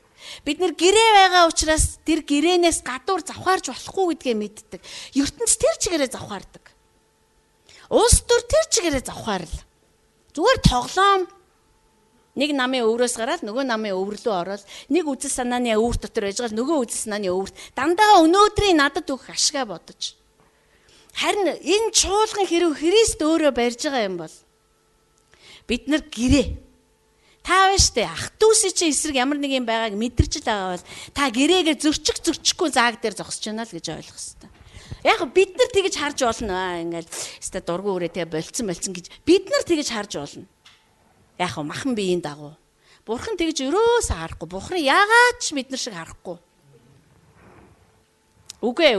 Тийм учраас Петр Есүс дээр хурж ирээд 7 удаа миний эсрэг гим хийчихлээ. Би тэгээд бүр 7 уучлах уу гэсэн. Петраас уучлахгүй санаатай байж. Миний ах дүү гэж байгаа шүү дээ Петр ч. Тэр нь хинч байсан байж болно. Төрсөн ах дүү ч байсан байж болно. Эсвэл 11-ийн 1 ч байсан байж болно. Тэгэнгүүт Есүс бүр амар тоо хэлдэг ш. Өөста 70 дахин 7 дахин 70-ыг 7-оор хуржүүлсэнтэй адилхан. Тэгээд Петр за мэдгүй наадах тоомоо гэж бол би мэдчихгүй. Ямар ч гэсэн уучлаа л байх юм байна. Ойлгож авсан маа. Гэтэл яг өнөөдрийн хүртэл Христийн сүмүүдэд уучлалын тухай номлоо л. Бүтэн сайдар болгон л уучлаарай би юунигээ. За одоо хажуудгаа тэрврээд уучлчих. За тэгэл дараагийн бүтэн сайд. За одоо энэ цуглааны хамгийн дургүй хүнийгээ очиод тэрвэрэд. Үгүй тэрвэрж уулзаад уучраад яг бай тэр үед бол сэтгэл хөдлөнөө бас нэг уйлж муйлнаа. Тэгэл гараад дахиад нөө хорсолч нь эхэлнэ. Хоёрхан хүн суугаад хорслоороо бие бинийгээ угжихад чуулган мөхнө. Та нар тэгэл бодож. Тийм амар хортой ус, гашуун ус чинь Петр ицсэн маш. Би бинийгээ гомдлын хорслын гашуун усаар бити тижээгээрээ чуулган задарж унах юм аа. Тэгэхээр энэ сүм бол бүтэн сайдр болгон нэг юмаа дахин ярих нь утгагүй. Та зүгээр эн чин гэрээ байхгүй. Бид нар эхнэр нөхөр хоёр өдөр болгон за миний хайраа бачаарлаа чи надад үнж байхаа мэдж байгаа биз. Бид хоёр өдөр болгон ингэж ярихгүй шүү. Эн чин утгагүй. Ер нь тэгэж яриаггүй хичнээн ч удаг бөөм үдээ. Үнэн ч байх нь ямар ач холбогдолтой тухай ярих нь утгагүй юм. Яг л энэ бол гэрээ. Тийм учраас бид нар өсөж төлөвшсөн том болсон аавын охид хөвгүүд мөн л юм бол гэрээн дотор л бүхнийг харах хэрэгтэй байхгүй гэрээ. Үгүй гэрээний минь ах トゥ шүү дээ. Би бол ээжийнхээ үгийг баян боддоо ш. Нэрэл бид нар муудалцаа хаа олдох юм бэ? Бид нар хэрэлдээд гомдоод хаа олдох юм? Хаач олдохгүй ш. Яагаад гэвэл бид нар гэрээний ах トゥ сэн. Бид нар ингэж амьдарч болох уу? Айгүй боломжтой тийм биз дээ. Тэрслэл маань л гай болоод байгаа болохоос энэ боломжтой штэ бурхан минь. Тийм учраас тэнд хэлсэн ба. Гэрээ сахивал хил хязгаар сахин хамгаалагдах болно гэж. Гэрээ бидний амьдралд хил хязгаарыг зурж өгнө. Хиний төлөө би яахаас ч боцохгүй байх вэ? Хинээс би маш хол амьдрах вэ? Хинтээ би мэдлэл өнгөрөхөд хангалттай вэ? Бүх юм чинь гэрээ зааж өгч байгаа шүү дээ. Би бусад эрэгтэй хүмүүстэй яаж харьцах вэ гэдг нь би гэрэлсэн эсгээр шийдэж байгаа юм зү. Би гэрэлсэн эмэгтэй гэрээн дотор байгаа учраас би гэрэлсэн нэгэн мэт гэрээгээр хин нэгнийх болсон нэгэн мэт би олон эрэгтэйчүүдийн дунд бие авч явах ёстой шүү. Яг тэрнтэй адилхан байна. За, сэтгэлгээ 7. Сүнслэг ойлголт ба илчлэлтүүд дээр оюун бодлоо төвлөрүүлээ гэж байна. Матай 16 гэж. За энэ болохоор Петрийн илчлэлт аваад дараад нь Есүсийг одоо сатааны үгээр дайрсан юм зэрэгцээ хоёр үйл явдал гардаг шүү дээ. Эхлээд Есүсийг та бол бурхны хүн мөн байна гэхэд Есүс баярлдаг те. Яг энэ илчлэлтэн дээр би чуулганаа барихуулна. Тэр чуулганыг үхлийн хаалгач дийлэхгүй. Бид нар шүү дээ. Эднэр энэ бол зүгээр бид нар ингээд нэг үннийг нь л амьдралдаа хэрэгжүүлэх юм бол та нэрэл хадан суур хадан дээр гэрээ барьсан хүн шиг болохоо ирэх өдрүүдэд харна уу. Би бүр үнэхээр миний бодохоор бүр инээ түрээд байгаа байхгүй юу. Харин дараад нь Есүс би үхнэ гэхэд Петр түнд яста тийм байхгүй та бити үх юу гэж үхэж яах юм. Тэгэхэд Есүс түүнийг чи ингээл гачийн сатан гिचүүл мө Петр минь гомдоод явчих байхдаа гэж тэр бодог байхгүй. Харин шууд хэлсэнтэй сатанаа чи миний араас зайл. Чи дандаа хүнийхийг бодож исэн. Петр бол бурхантай үнэндээ л амар уулзж исэн шүү дээ. Хэрвээ өнөөдөр бид нар хин нэгэндээ сатанаа чи миний араас зайл гэж хэлвэл бурхан минь ер нь дахиж эвлэрэх болов. Христийн цус ч тэнд дийлхээ байх бах уу. Христийн цус хүртэл ялалт гэж хашгирдаг байсан бол тэнд тест яана ямар яатсан улсууд гэхээр ийм байд юм бэ гэж хэлэх үз. Тэгэхээр бид нар сүнслэг ойлголт ба илчлэлтүүд дээр оюун бодлоо төвлөрүүлэх ёстой юм бэ гэхээр бидэнд өнөөдөр ингээд бүтэн сайдар болгон ойлголтууд ирдэг. Нэгдгээс хагасаа өдөр хүртэл бурхантай хамт алхаж явхад чинь Библийг уншиж байхад, залбирч байхад ойлголтууд орж ирдэг. Гэхдээ тэр ойлголтуудыг л бид нэр хөгжүүлэх ёстой байхгүй. Одоо бясалгал гэж манад гардаг шүү. Одоо байгаа шүү тийм ээ. Бясалгацгаая гэлгээл бясалгалд явж байгаа хүмүүс гэрчлээ ярьдаг. Маш олон Христэд итгэгч нар өнөөдөр бясалгал руу орсон. Яагаад гэдгийг та мэдхүү? Яа тэгэл бодож бясалгах нь айгүй хүчтэй байгааг мэдчихэж байгаа байхгүй юу? Гэхдээ угаасаа суур байгааг учраас тэд нэр өөр юм хайгаа явсан. Тэд нар биднийг буруу зүйл бясалгахыг шаарддаг. Гэхдээ буруу ч байсан нэг зүйл дээр хүн анхаарлаа төвлөрөхөөр ямар хүчтэй болж байна. Тэгэхээр бид нар яах ёстой юм бэ гэхээр энэ орж ирж байгаа ойлголтуудаа бид нар эмхэлж, цэгцэлж, энийг лавшруулан бодож, лавшруулан тунгааж, лавшруулан бясалгах сурах ёстой шүү. Тэгжээж бүр цаатлаа. Джонатан Дэвидийн хэлдгээр бүр цаана нь гартлаа бодож сураа гэж. Одоо итгэл гэж бид нар ярьж байна. Эсвэл одоо өршөөл уучлал гэж ярьж байна. Нэгүсэл гэж ярьж байна. Тэрийг Библиэс эрэлхийлж, эрен хайж, залбирч, бодож тунгаасан хүн л яг тэр гүний ойлголтууд руу очиж бодож тунгаахгүйгээр яаж бид нар очих юм бэ? Юу ч бодохгүйгээр, юу ч бодохгүй хүн байдаг гэж боддоо та. Гэхдээ юм боддог л байх л та. Гэхдээ бодлууд нь дандаа тэнэмэл. Нэг бодол орж ирээд гараад тэрийг тунгаагч ерөөсө ямар ч суралцаагүй тунгааж сураагүй. Дараагийн сав гэл ороод ирэнгүү. Яг энийг ингээд бодё юу да гэтэл энэ нь ороод ирэнгүү. Энийг бодохгүй байж л эндээс нэг юм орж. Ингээл ерөөс зүгээр л тархин дотор бол хий агаар ингээд зүгээр салхилаа л ингээл. Нэг бодол орж ирэхэд тэрийг зуурж аваад тунгаан бодож бясалгажгүй би энийг ойлгож ээж салмаар байна гэж ариун сүнснээс бүр шаргууцалдаж ингэж яагаад бид нар болохгүй гэж. Оюун санаа чи ингэж шинчлэгдэн штэ. Хин бидэнд ингээл аваад хин нэгэн хийн гэж хэлж өгсөн. Тийм хийзэж болохгүй. Би өөрөө бодож сурах хэрэгтэй байхгүй юу? Би Библи уншихаар тэгээд одоо олон шалтгаан би нойр хүрээд идэм аа, унтчихдээ маа, юу ч ойлгодгүй маа. Тэгэл айгүй уйдгартай байдаг юм аа. Тэг эсвэл зарим зөндөө уншсан болохоор тэгэл ингээл гараал ирэнгүү тэгэл за тийм ээ. Энийний дараа тийм үг өгүүлбэр явахыг ч би мэднэ гэдэг. Зүгээр боддгоо учраас энэ маань ингээл гадаргуу дээрээ л өнгөрөөд байгаа байхгүй. Та жоохон ухаад бодчих юм бол түм сая жава удаа уншсан түүх чинь танд зүгээр яана ийм энгийн байсан биз дээ. Тэгжээж Библи унших хамт ирнэ. Түүнээс ш өөр югаарч ирэхгүй. Хотын сүмийнхэн Библи уншаарай. Миний төлөө биш. Одоо Бачаргалын төлөө биш. Зөв өөрийнхөө төлөө уншаарай. Тэгээ юм боддог болоорой. Ийм түг түмэн тэнэмэл бодлуудад бити орон байраа эзлүүл тархиа. Харин нэг зүйл дээр бодож сур. Боддгоо хүмүүс ер нь андашгүй дээ. Та нар энд гараад номлоод эхлэх юм бол хэн боддгоо бас харж эхэлнэ.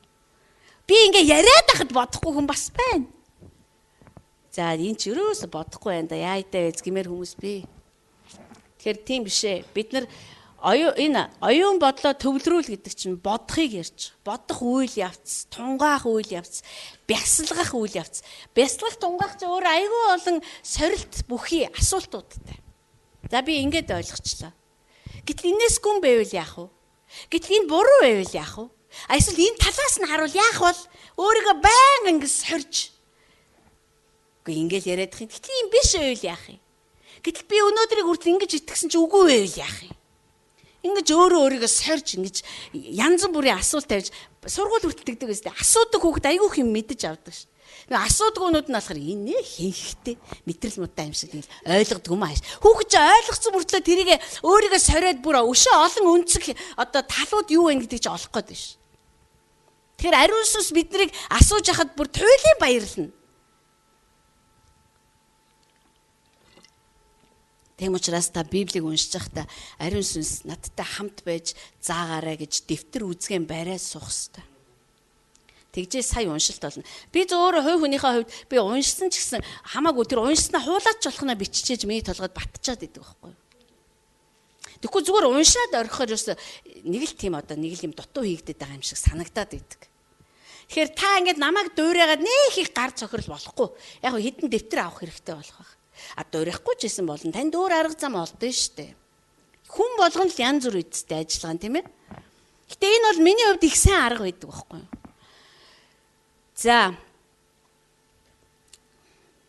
Дараагийнх нь 8.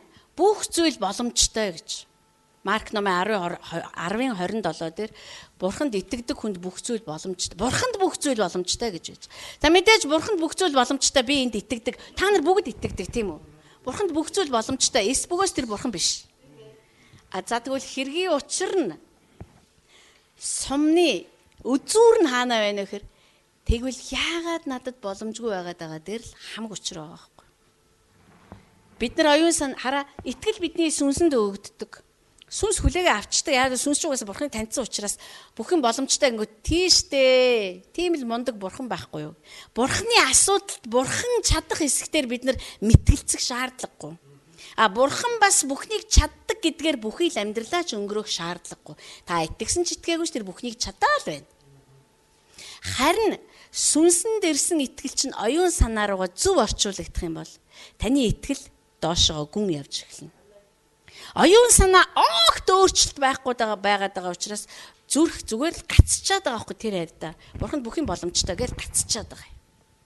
Тэгэхээр Бурханд итгэдэг хүнд бүх юм боломжтой гэдэг дээр бидний итгэл одоо гүн суулгагдах хэрэгтэй болж байгаа.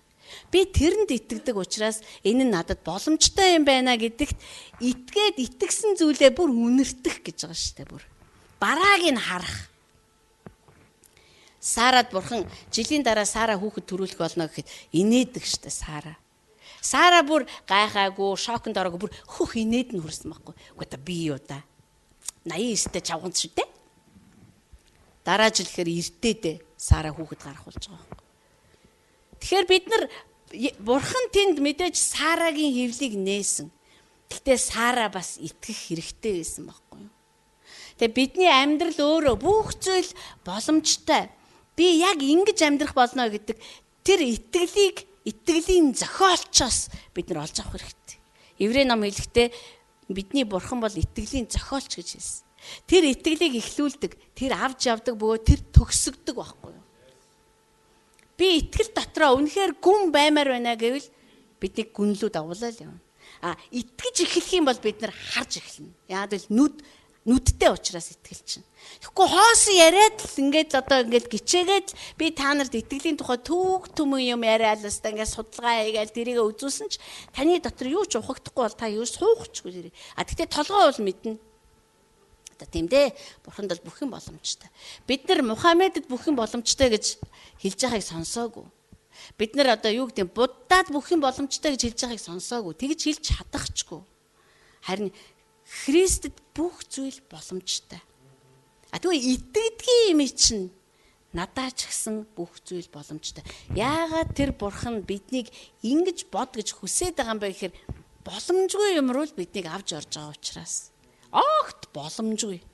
Огт одоо харагдаж өгөхгүй, сэтгэл баригдахгүй тийм юм руу орж байгаа учраас. Тийм учраас таны хамгийн ихний хийх ажил бол за энэ болно, энэ бол болох юм шиг. Харин энэ бол өстой яагаад ч болохгүй гэж ярьдгаа бойл, боддгоо бойл. Боломжтой. Та түүний төлөвлөгөөний дотор байгаа гэдгээ мэдчил байгаа бол боломжтой. Үнэхээр хийгдэх болно.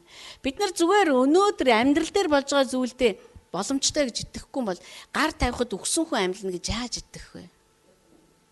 Тэгвэл айгүй олон удаа боддоо ш нь хүн өгцөн байна те. Тэгэл очиод эзэн Есүс Христийн нэрээр бос гэлтэхэр тэр ингээ ухаа зайцсан хөхөрцөн амар болсон хүн. Тэгэл хацар нь улаах юм болов. Тэгэл ингээл өндөгөл босоод ирэнгүүт за тэр үед л ухаалтж унахгүй юм шүү. Айж л ерөөсөө болохгүй. Бид нар оюунсныгаа яагаад ингэ дасгалжуулж болохгүй гэж. Тийм биз дээ. Тийм юм болно. Одоо гэрлээгүй охтууд төсөөлдөг. Яа би 20 мая ихэрээ тийм даашинсан. Би сая сүмийнхаа нэг охиныг бодсон. Өө яасан ч хөөрхий тэгэл өсмөсийг нь өөрийнхөө дураар би өөрийнхөө дураар янзалж байгаа байхгүй. Өөрийнхөө дураар янзлаа юм хүм гатгаад. Тэгэл энэ заалаараа орж ирэл. Йой Бурхны аврал чи минь хурмаа хийлээ шүү дээ гэж бид нар баярлаа. Бид нар гих мэтчлэн ядаж дасгалжуулж эхлэдэг хүү. Тэгэх юм бол тэр биднийг цааш нь дагуулна. Бид нар ингээл гүн яваал байна. Гүн яваал байна. Гүн яваал байна. Тэгээ бид нар тэр байтугай ямыг төсөөлж чаддаг бол төсөөлөхөд хэцүү биш болно. Нэг тийм амар хэцүү бол биш болно. Тэгэхээр бүх зүйл боломжтой гэдэг дээр яг л Бурхны хаанчлал нь өөрөө хязгааргүй бөгөөд тэлэлтэн төгсгөлгүй шүү дээ. Тэгээ бид нар ярьж ирсэн ёо Бат өх маань Солонгос явцсан. Энэ нэмэгтэй 2011 оны өвөл охинтойгоо хоёулах нь ор хоронгүй байсан. Та нарын зарим ч мэдэн зарим ч мэдэхгүй. Гудамжаар яваад дулаахан дэлгүүрүүдэд орж зогсоол. Тэгээ шүн болохоор зэрэг нэг тийм таньдагч бай, хагас таньдагч бай, таних төдий ч хин нэгнийд оч гууж хоноол өглөө босоод гараал дэлгүүр хийсэл ингэж явсан 11 онд одоогоос 5 жилийн өмнө. Одоо ээж охин хоёр хоёулаа Солонгост очсон. Тэгээ Батөхийг Батөх миний оюутан байсан. Илгээлтээр яваад ирэхэд Батөхийг багийнхан тэр чигээр ховлж ирсэн. ажил хийж чадахгүй л гин цай чан чадахгүй л гин залах уу ерөөсөө удаан аймаар удаан. Тэгээ Батбахан өнөөдөр ажил хийж байна. Тэгээ зүгээр би энийг харахтаа энэ бидний үзэх зүйлийн зөвхөн эхэлнэ. Бид нар маш олон гайхамшигтай амьдралуудыг Бурхан шавар шалбаагаас босгож арчирж, үнснээс босгож гаргаж ирж байгааг бид нар харах болно. Энэ бидний аз жаргал. Тантай хамт алхаж байгаа нэгэн чинь эзэн дотор сүндэрлээд босж байгаа харах шиг сайхан аз жаргал хаана байна вэ? Яа, тэрийг хараад бид нар за ёо би тэр үе тэгж бодож ирсэн. Та сурна. Дахиж хизээч хүнийг ингэж бодож болохгүй юм байна. Басаж болохгүй юм байна. Батх ярьжсэн явахынхаа урд чинь би тэр суугаад манад хонсон тийм. Пастор манай охиныг Солонгос явахад нэг их хүн бол гайхаагүй. Харин намайг явна гэсэн чи бүр хамаатан садан бүр эвэртэй туулаа үтсэн юм шиг бас. Гэхдээ одоо чи юу да? Одоо чи штэ. Тэгэхээр үнэхээр яг Солонгост явна гэдэг нь Солонгос явдаг монголчуудын хувьд жирийн харин бидний хувьд юу туусныг мэддэг учраас гайхамшиг. Маш том агуу амьдралын эхлэл. Гэх мэтчлэнгээр бүх юм боломжтой ах дүүсээ. Итгэвэл та харах болно. Итгэхгүй бол харахгүй амьдраад дуусах болно. За, хаанчлалын итгэгч нарын амьдралын хэм маяг гэдэг зүйлийг цөмөр хамтдаа харцгаая. Хэм маяг, амьдралын хэм маяг маань мэдээж хэрэг бас 8 үндсэн чухал одоо баган дээр баригдсан ба. Ямар хэм маягуд бид нар янз бүрийн төвшөнд амьдардаг хүмүүс. Бидний зарим маань гэрт амьдардаг, зарим маань сайхан хаусанд амьдардаг, хамаагүй. Гэрт амьдардагт нь чинь 8 хэрэгтэй, нөгөөдөгт нь ч хэрэгтэй. Хаанч амьдард гэр хороолт байна уу, ямар хороол хамаахгүй. Бид нар энэн дээр л барьчих юм бол бүх юм чинь утга учиртай болж эхэлнэ. Замбраатай. Нэгдэх юм аяг. Цөмөр Үйлс номын 2-ыг харъя. Үйлс намын 2 дугаар бүлгийн 46. Өдөр бүр тэд нэг сэтгэлээр сүмд цуглаж, талхаа айлуудад хувааж, баяр хөөртэйгээр чин сэтгэлээс хоололцгоон, Бурхныг магтаж бүх ардын хайр хүндлийг олж байваа. Эзэн тэдэн дээр аврагдагсдын тоог өдрөөс өдөрт нэмэгдүүлж байлаа. Англи Библийг харах юм бол өдөр бүр тэд нэг сэтгэлээр сүмд цуглаад, талхаа айлуудад хуваагаад туйлын одоо талархалтайгаар туйлын энэ баяр хөөр гэхээр зэрэг одоо нэг тийм сэтгэл хөдлөлийн баяр хөөр биш. Баяр маяраар болохоор шинэ жил 31 гэхээр бид нар ч ингээл нэг хийсэл баяр тэр биш. Бүр зүрхний нэг тийм одоо тийм нэг сайхан одоо талархал нэг тийм сайхан сэтгэл биш үү. Юунд ч ингээл баярлсан нэг тийм сайхан. Тэгээд чин сэтгэлээсээ гэдэг нь болохоор зэрэг маш тэдний зүрх сэтгэл туйлын энгийн ойлгомжтой байваа гэж. Англи Библийг харах юм бол.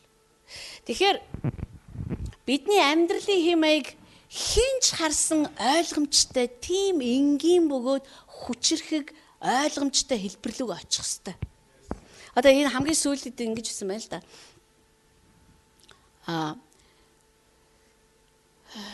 Өөрчлөгдөшгүй ил тод энгийн ойлгомжтой амьдраа гэж. Төвхтэй биш. Бидний хараад хүн ойлгох гэж зовох биш. Зүгээр ойлгодог. Өвчтэй байсан ч л нөгөө хിവэрэ. Зовлон туулаа явж исэн ч л өнөө л хിവэрэ. Туйлын жаргалтай, туйлын одоо хангалуун элбэг амьдарч исэн ч л нөгөө л нэгэн хിവэ. Нөгөө л Христийг хайрладаг нэгэн, нөгөө л бусдыг гэсэн нэгэн, нөгөө л нэг тэнхрүүлдэг нэгэн, нөгөө л нэг гүн одоо эзэн дотор өсөж байгаа нэгэн ч яг хിവэрэ байдаг. Тэгээ хүмүүс мэддэг энэ үнэхээр амьдрал нь айгүй энгийн штэ. Нэг энэ цаана яадаг л болдоо гэдэг юм байхгүй. Айгүй энгийн хараад ойлгомжтой. Яг л Паул ичгтээ та нар бол бидний захиа гэж хэлсэн байхгүй. Биднэрт захиа хэрэггүй, биднэрт амьдрал хэрэгтэй. Биднийг хараад хүн уншаад ойлгодог, итгэдэггүй хүн ойлгодог байх хэрэгтэй байхгүй. Ойлгомжгүй амьдралтай хүмүүс би. Христэд итгэсэн, сүмд явцсан. Тэгээ амьдралаа бүр айгүй ойлгомжгүй болгоцсон. Тэгэл ингээл оронгууд чи энэ тэмдгүүлстэй ингээл амар ишиллүү зооцсон. Тэгэл өстой нэрэ уур хилэн дээр чи нар бүүж аргаг гэл ингээд тэнгуүтэ энд болохоор зэрэг одоо юу ч байдгийг те эзнээс айхтун гэдэг. Одоо Библиэлд нэг тийм тодорхой нөхцөл байдалд хэлсэн үгнүүд энэ төр байдэн штэ. Тэгэл тэр мэрийг аваад ингээд наацсан. Тэгээ хүн орохороо бүр ингээд бүр хөдөлж чадгаа байгаа л тий. Яана ямар амар юм бэ? Эзнээс айхтун нэг л тийм эвгүй. Тэгэл ингээл ороод ирэнгүүт чинь ингээл Есүсээ яриад ингээл станаар. Тэгэл станаар ингээл ёо ёстой. Чи одоо манад орж ирж байгаа одоо эзэнт талархах хэрэгтэй мэрэгтэй ингээл бүр айгаал те. Тэгэл ингээл хоол идэх гээл за ашгүйтэй нэг юм хоол идэх. Бэ! Хүлээж. Бүгд залбирах хэвээр. Хүүхдүүд гар гараасаа барьцгаа.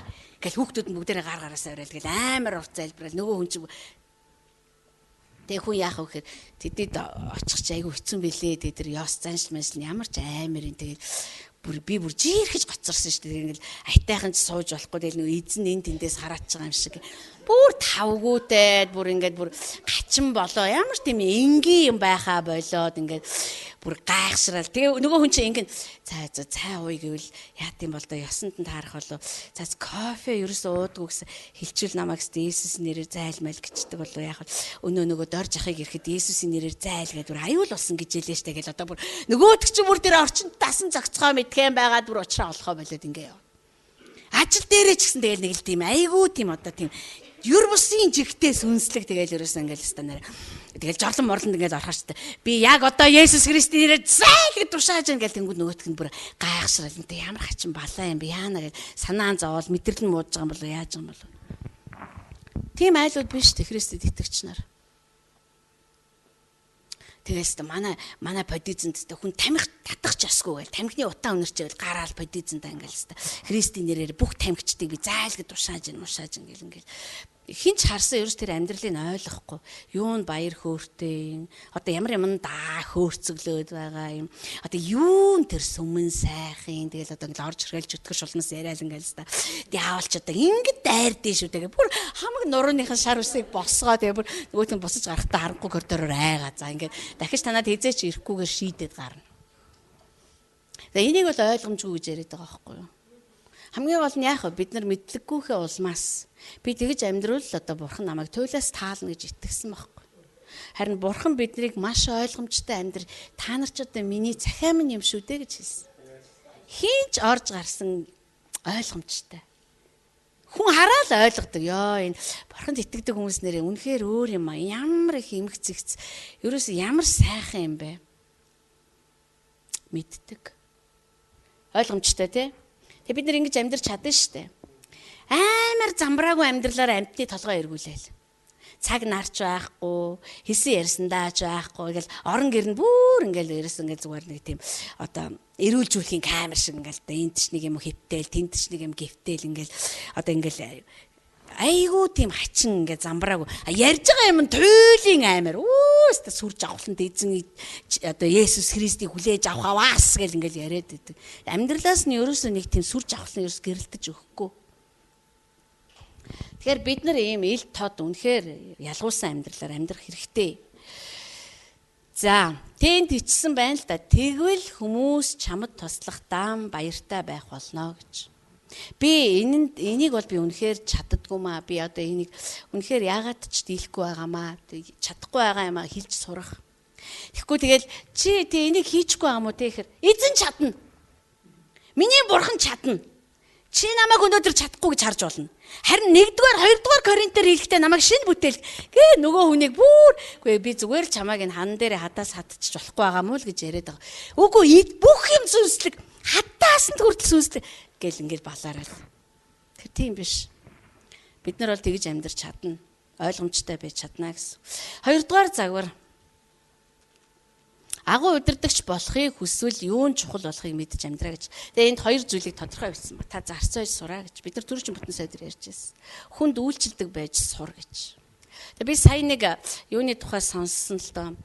Тахилттай хүмүүсийг халамжилдаг нэг тийм үйлчлэлийн тухай сонссон юм. Жаал яриулсан одоо яг яадын ямар үйлчлэл хийдэг. Тэгээ тэнд болохоор зэрэг ингээд дандаа ингээд сүүжин цоорцсон. Эсвэл ингээд мэдрэл муутай. Эсвэл одоо маш хүнд өвчнөд нэрвэгдсэн. Ер нь дандаа хэвтрийн шахан байдаг тийм хүмүүс амьдардаг гинэ. Тэгээ тэрийг ингэж одоо асарч тойголж одоо ингэж өдөр болгон тэр шархыг нь хичээнгүйлэн одоо ингэж арчиж цэвэрлэж тэгээд тэгж байгаа байхгүй юу? Үгүй тий шархан битүүржээлээгээ баярлаад байгаа байхгүй юу? Тэгээ би бол тийм азраар очиж үзээгүй л дээ. Тэгээ зүгээр бид нар ямар нэгэн үйлчлэгч зүрх сэтгэлийг өөрсдийнхөө дотор үнэхээр бий болгох хэрэгтэй. Манай сүм бол бие биендээ үйлчилдэг. Тэгтээ бид нар энэ бүр бидний одоо хин нэгэн хэлэхээр одоо босдог биш. Зүгээр хилүүлэлтгүйгээр хийдэг одоо тийм асуудаг, сургалдаг хэмээн яаж нээж за тэр маань их туяа маань ирэхгүй байсан дээ би бас биеийн өвдсөн болов гэсэн тогоотой буцалсан хоолнд хөлөө төлцсөн байлээ ш. Хөрх юм ин жижиг амтан тэр тогоотой хоолыг өргөж аваад хөлөө төлсөн байх л та. Тэгээд би за одоо очи бүр үзээд шарахын бүр харахгүй бол нэг сэтгэл амархгүй ингээд юухгүй бити тэгж төвөг удаа гэдэг жилээ. Тэр төвөг биш л те бид нэр очиж харахгүй бол ерөөсөө болохгүй тэр чи одоо хэцүү шттэ өвлийн шарах чинь тийм ээ. Тэгэхээр бид нар зарцын сэтгэлгээтэй байх хэрэгтэй. Бас нэг чухал зүйл нь болохоор юмаа эренблэх ёстой. Эд би энд ингээд бичсэн байж байгаа юм. Бурхан дандаа нэгдүгээрт байна. За энтэй Бурханыг хамгийн сүүлд нь тавьдаг итгэгч ч маргахгүй. Бурхан хамгийн ихэнд удаахан гэр бүл дараа нь эрхэлж байгаа ажилчин тэгээд үйлчлэл. Бид нар эхлээд Бурхан тэгээд үйлчлэл. Нөгөө хоёр нь байхгүй амьдрчээсэн. Ажилчгүй, гэр бүлчгүй. Гэр бүл нь аач яваад байгаа. Тэгээд ингэж ярьдаг байлаа ш бид нар сууж байгаа. Тэгээд Бурхан миний гэр мэрийг амар авч явж байгаа. Өөрөөр хэлбэл та ингээл Бурханыг нэгдүгээр тавьцсан гэ яваад байгаа мөртлөө Бурхан бүр дөө хойно очсон гэрээ чи сагж байгаа байхгүй. Оолондөө чи хийгээд хэдэн хүүхдээ чи хараа. Яа тэгэл та ажлын нэгээ завгүй шүү дээ. Тэнд хэдэн хүүхдээ чи одоо тий гал дөмөр өсөн шүү дээ юмнаас хамгаалахын тулд Бурхан тэндээ. Бид нар тэгж боддоггүй байс. Би бүр тэгж ярьдаг байлаа ш. Яа тэгэл энэ эрен балга. Ихэвчлэн ингэж ярьдагч бид нар хизээж Бурханыг нэгд тавьж байгаагүй. Дандаа бид нар өөр юмыг нэгд тавьдаг байсан. Зарим хүн болохоор зэрэг Бурхан нэгдүгээрт дараа нь гэр бүл гингүүтээ ажил үйлчлэл хоёр нь алга болчихдог. Гэр бүл айгүй чухал. Энэ дөрвөлээ чухал байхгүй юу? Дутуугаар нь ингэж ирэмбэлсэн биш. Бурхан амар үнцэнтэй гэдэгтээ марахгүй байна.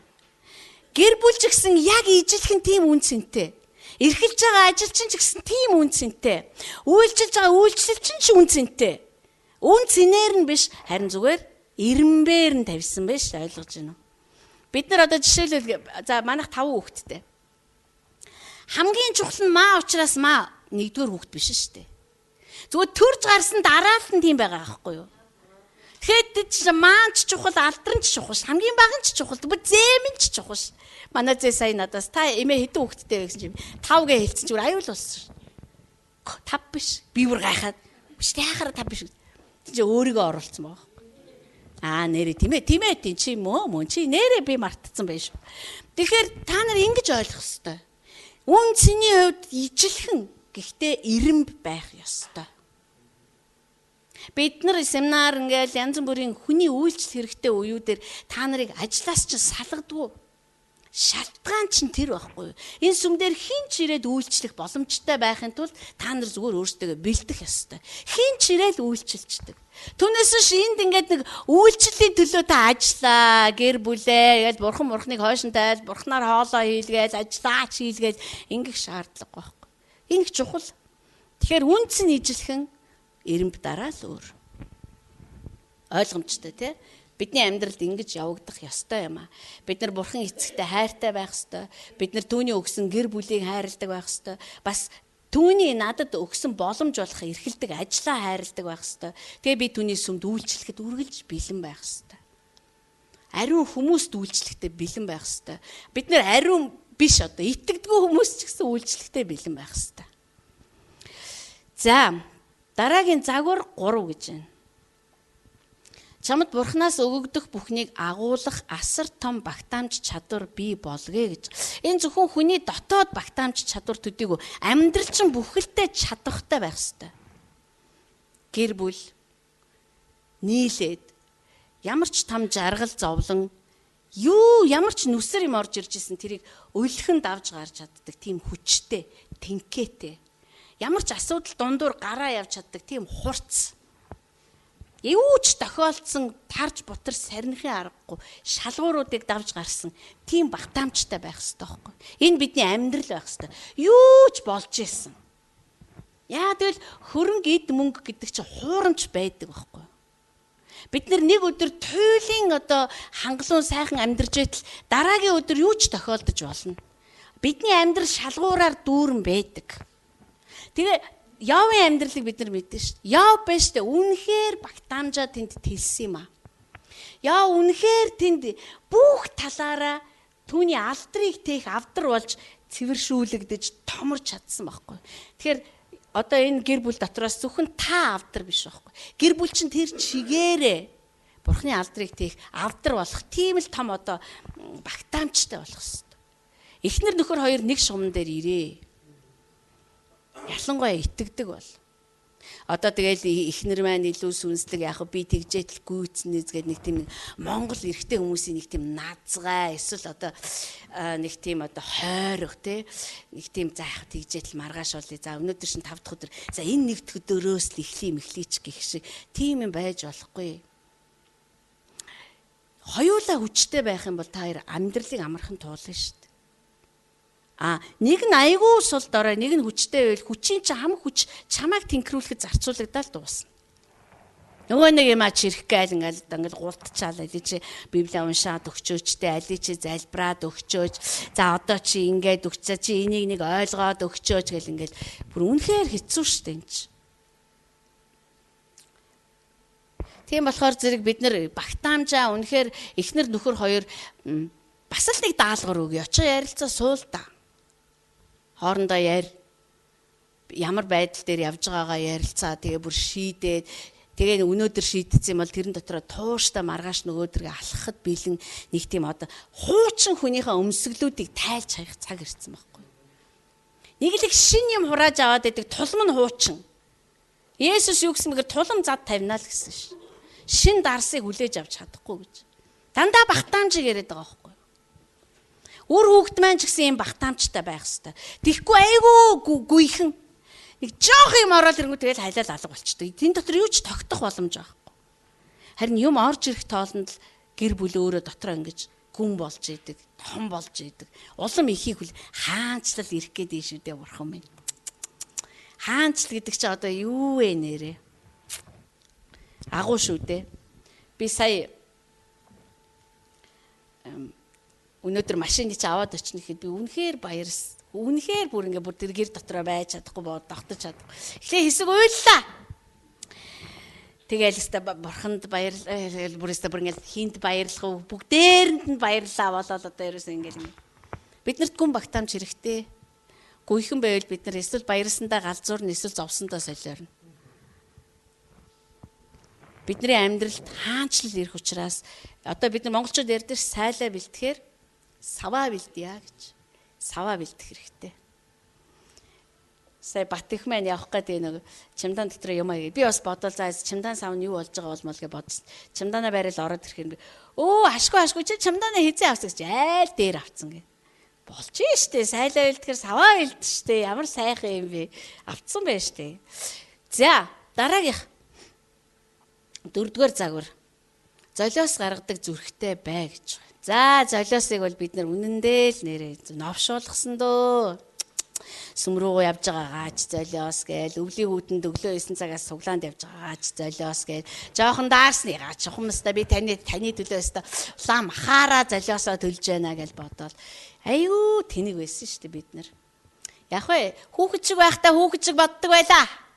Харин том болоод би тэгж бодохоо боллоо. Хүүхэд насыг туулаагүй хэн байх вэ тийм үү? Бид бүгд л тэгж бодож явсан. Харин одоо том болёо. Сүмүүд биднийг шүүмжлээд байдаг юм аа. Хэрэггүй шүүмжлэх. Бид нар зүгээр л өсөж том болохыг л хүссэн хүмүүс. Өөр хинт ч гай болохыг хүсээгүй. Том болох хэрэгтэй.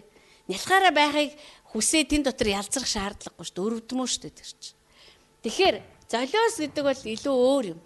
Бид нар Христийн золиосыг бол аягуус тэр Христийг бүр зохист золиос гэж байгаа шүү. Зохистой өргөл гэж байгаа шүү. Бурханд зохистой төлбөрийг хийх нь золиос байхгүй. Бурхан Христийн амийг түүний урсан цусыг хүн төрлөختний гэм нүглийг угаахад зохистой цорын ганц гэж тогтоосон байхгүй. Тэр тэгж тогтоосон. Түүний тогтоосон зүйлийг бид нар өргөхөд зохистой болж эхэлнэ. Абель, Каин хоёрын өргөл нэг нь зохистой байсан, нэг нь зохисгүй байсан.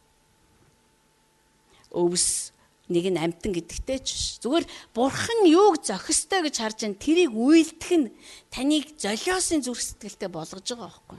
Тэр нь биднээс дандаа төлбөр шаарддаг юм аа. Байнгын төлбөр. Бид нар яагаад уучлах ёстой. Яагаад бидний дансанд өршөөл элбгээр хураагдсан байх ёстой.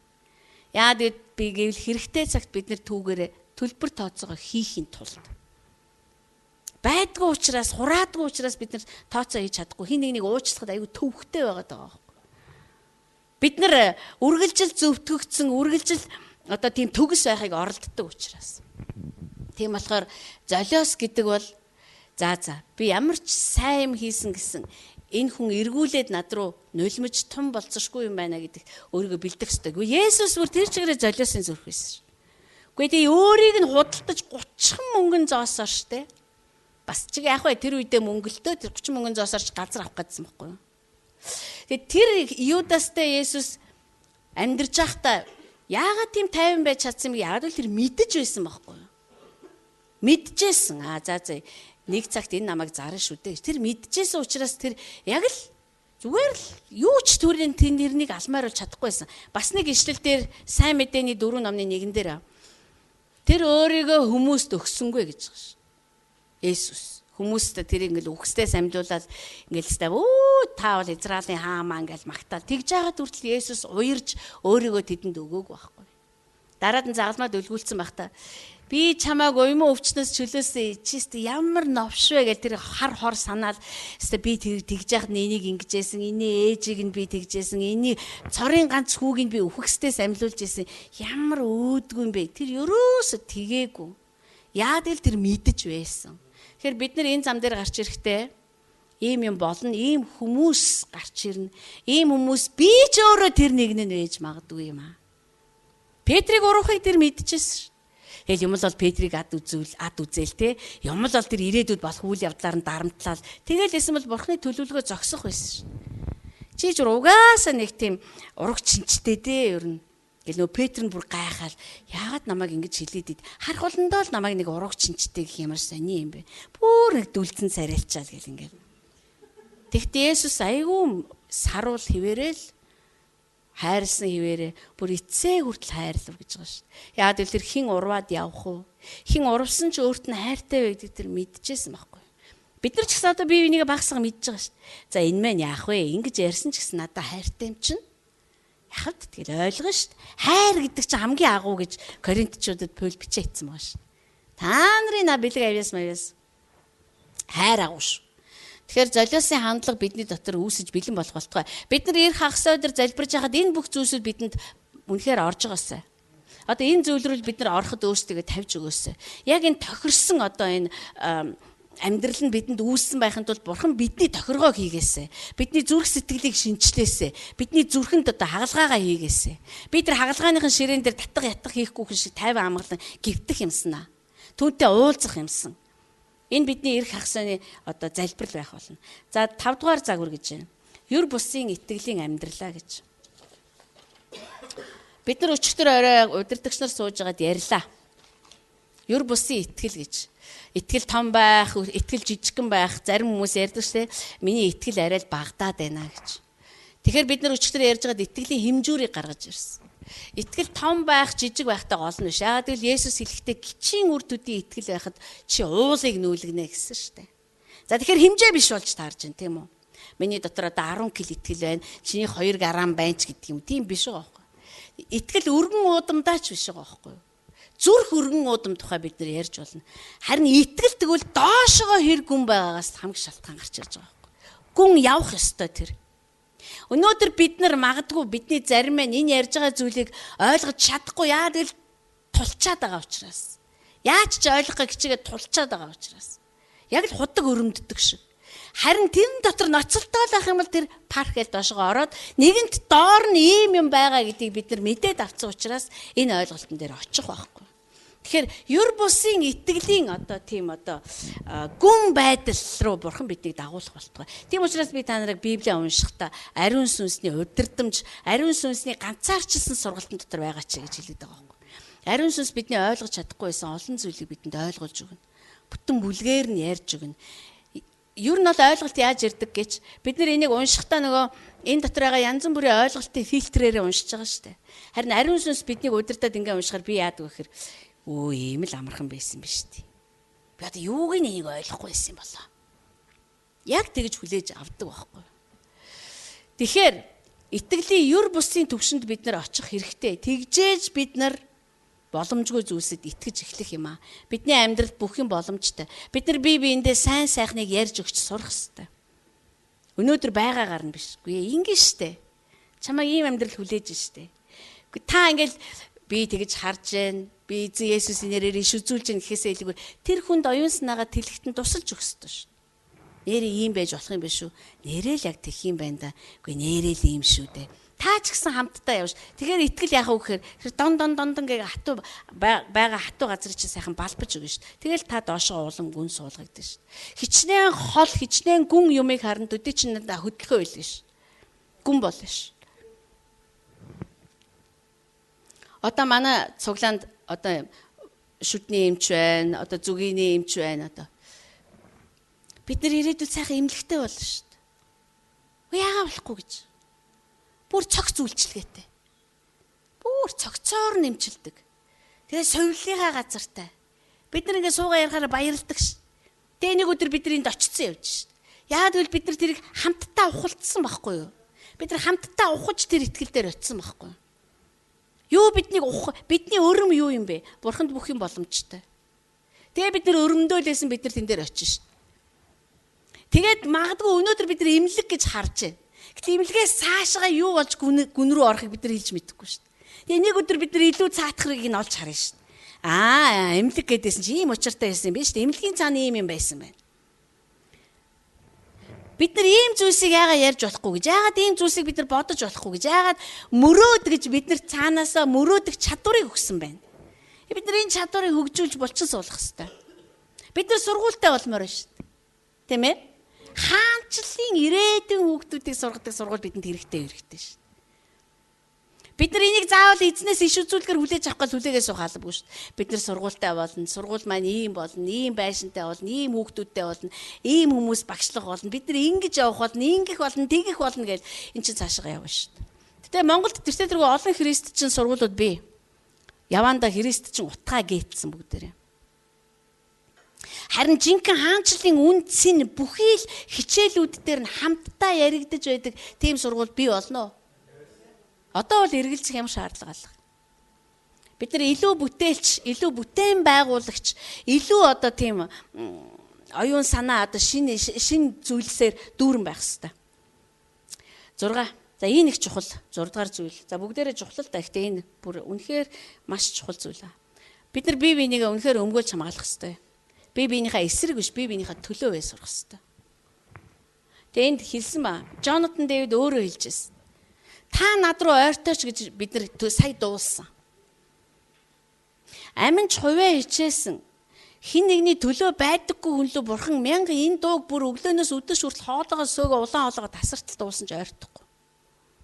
Тэгэхээр штэ бурханыг ингэ соронц шиг татчихэдэг чанарууд нь бидний дотор маш тодорхой болох хэрэгтэй байхгүй. Тод болох хэрэгтэй. Өстө танаас өмнөхөө ингэдэг танаас өмнө тэр чинь өстө би мэднэ тийм амтан байсан. Чи яасан мундаг мэддэм бэ? Чи мэддэм байж би хамт амьдрдаг байхгүй юу? Тэр хүн чинь өсөж, өндөж, дэвжиж, дээшилж, өөрчлөгдөж хувирж байгааг нь чи харах хувьгүй юм байна. Би харах хувьтай байна. Тийм биз дээ. Чи миний сүмэн хүн шүү дээ. Энд чи миний гэрээний минь ах эгч дүү шүү дээ. Ингэж бид нар хин нэгнийг улааран өмөөрөх юм бол тэр чинь бурхан тэрийг мэдэн ш.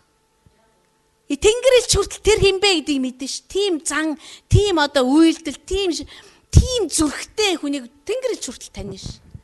Тэгээ бурхан тэртээ тэргүй дуусан дуулаагүй тань руу ойртох байхгүй юу? Түүнээс бурхан дуусны зоргоор бид нар л ойртохгүй. Эсвэл ингээ уйлан мацаг барин гуйсны зоргоор бидэнд л ойртохгүй. Харин өөрийнх нь гихэн бүхэн ялгарж байгаа тэр л объект руу бурхан илүү их ойртох нь шүү дээ. Тийм учраас хотын сүмийнхний бусдын дунд ялгарх бас нэг том шинж чанар бол бие бинийгээ үнэхээр өмөрч сурах хэрэгтэй. Чи мэдгүй байна уу? Та нар хараа бид нарыг муулж байгаа хүмүүсийг та нар хараалгараа ихэвчлэн танихгүй хүмүүс идэв шүү дээ. Сайн мэдгүй учраас тэгээд байгаа байхгүй юу? Сайн мэдчих юм бол тэд нар тэгж ярихгүй. Бодолтой намайг нэг ч хараагүй мөртлөө намайг яагаад аюултай гэж байгаа юм. Яад л мэдэхгүй юм те. Үнэхээр аюултай бол надтай хинч байхгүй. Яг би аюултай учраас. Тэгэхээр хүн бид нар бие бинийгээ таньж мэдэх нь тийм чухал. Тийм бол учраас бие бинийгээ таньж мэдээч, бие бинтэйгээ очирч уулзаж байгаач, яриач. Бид нар ингээ бие бинтэйгээ ярих тусмал ёо энэ маань ийм л үнцэнтэй хүн байсан байх шүү дээ. Тэрнийхээ төлөө яахаас ч буцгаа байж байгаа шүү. Тийм учраас бид нар ах дүүс бид хэд үнэхээр бие бинийгээ өмөрч чаддаг байх ёстой. Тэгэх юм бол бурхан бидэнд л ойртно. Джонатан Дэвид тэр түүхийг ярьж байхдаа Индонезийн нэг пасторын түүхийг ярьж байсан. Бурханы хүмүүсийг үл тоож байсан. Цуглаан дээр, маш том конференц дээр. Бурханы хүмүүсийг, тэнд цугласан хүмүүсийг үл тоож байсан. Тэгээд дараад нь байны өрөөндөө ороод нүүр гараа өглөө босоод нүүр гараа авах байны өрөөндөө ороод тэгээд тэндээсээ гарч ирээгүй. Яав гэд орсон чинь нас орсон байсан гэж.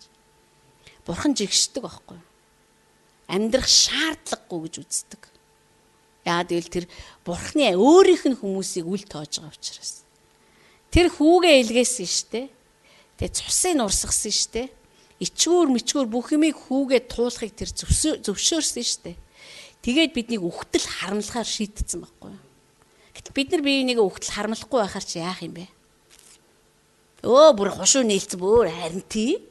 Дээрээс үнэн тэнэгтэй. Яг үнэс амар тэнэг. Тэнэг байж болно. Гэтэл миний ихч, миний ах, миний дүү яах юм чи?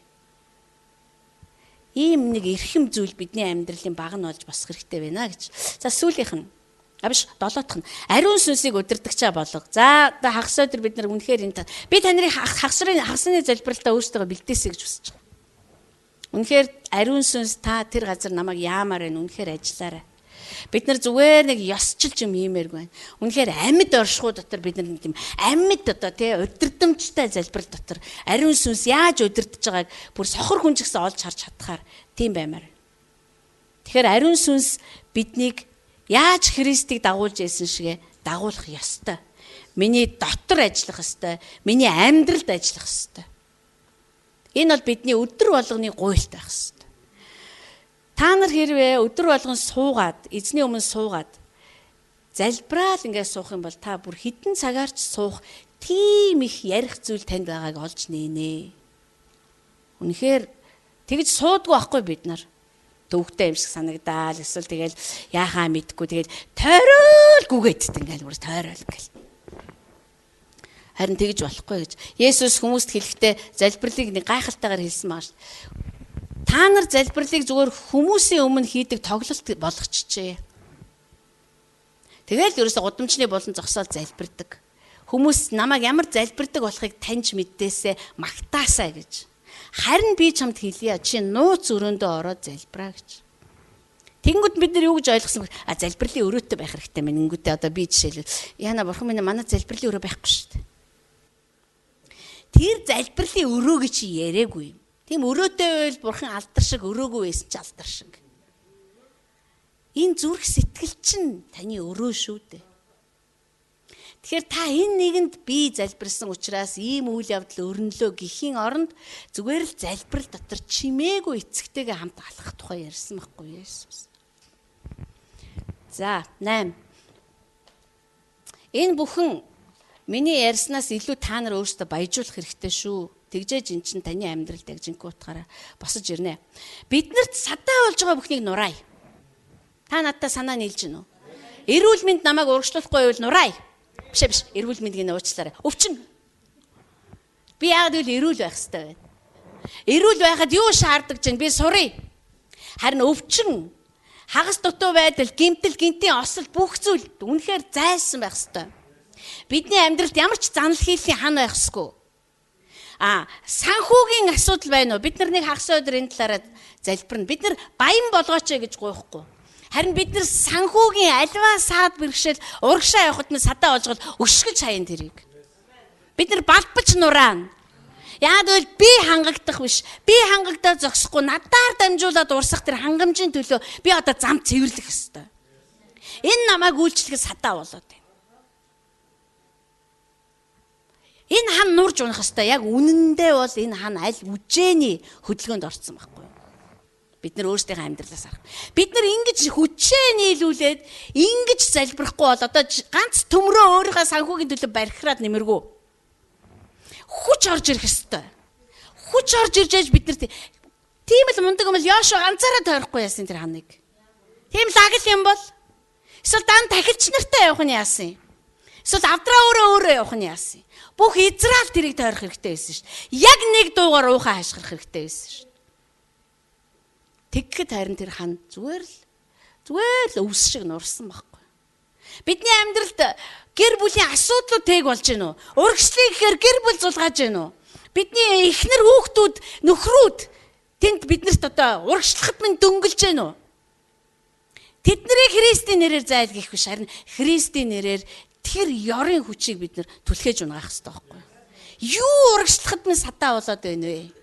Бидэнд хэн саад болж байна вэ? Монголын уран сайхны кино.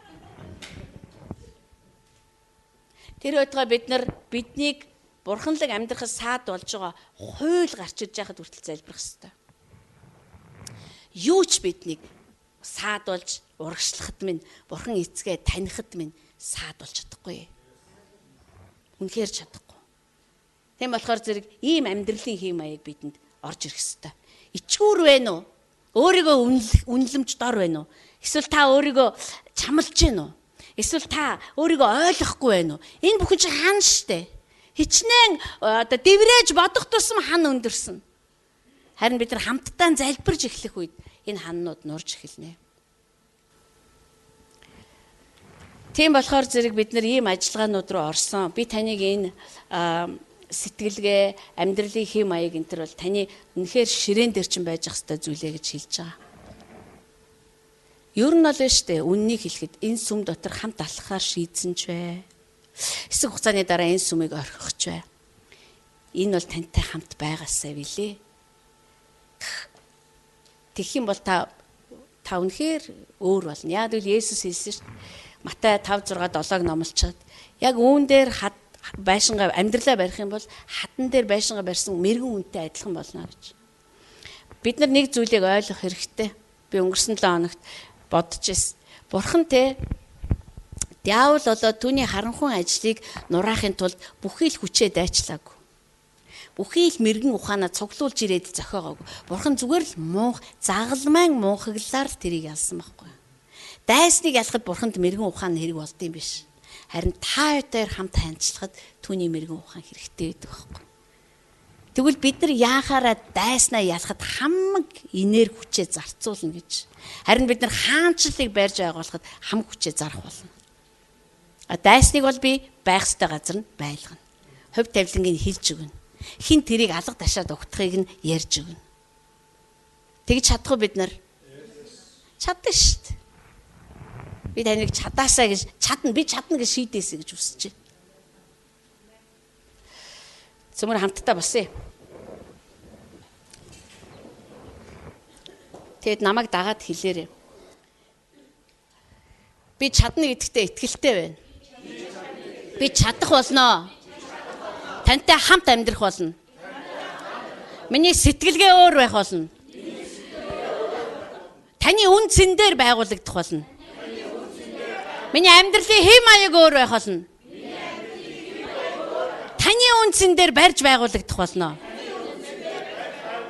Ариун сүнс та намайг заагаарай. Та надыг сургаарай. Та намайг дагуулаарай. Амен. Амен. Ирэх хагас өдөр 2 цагаас сүмийн офс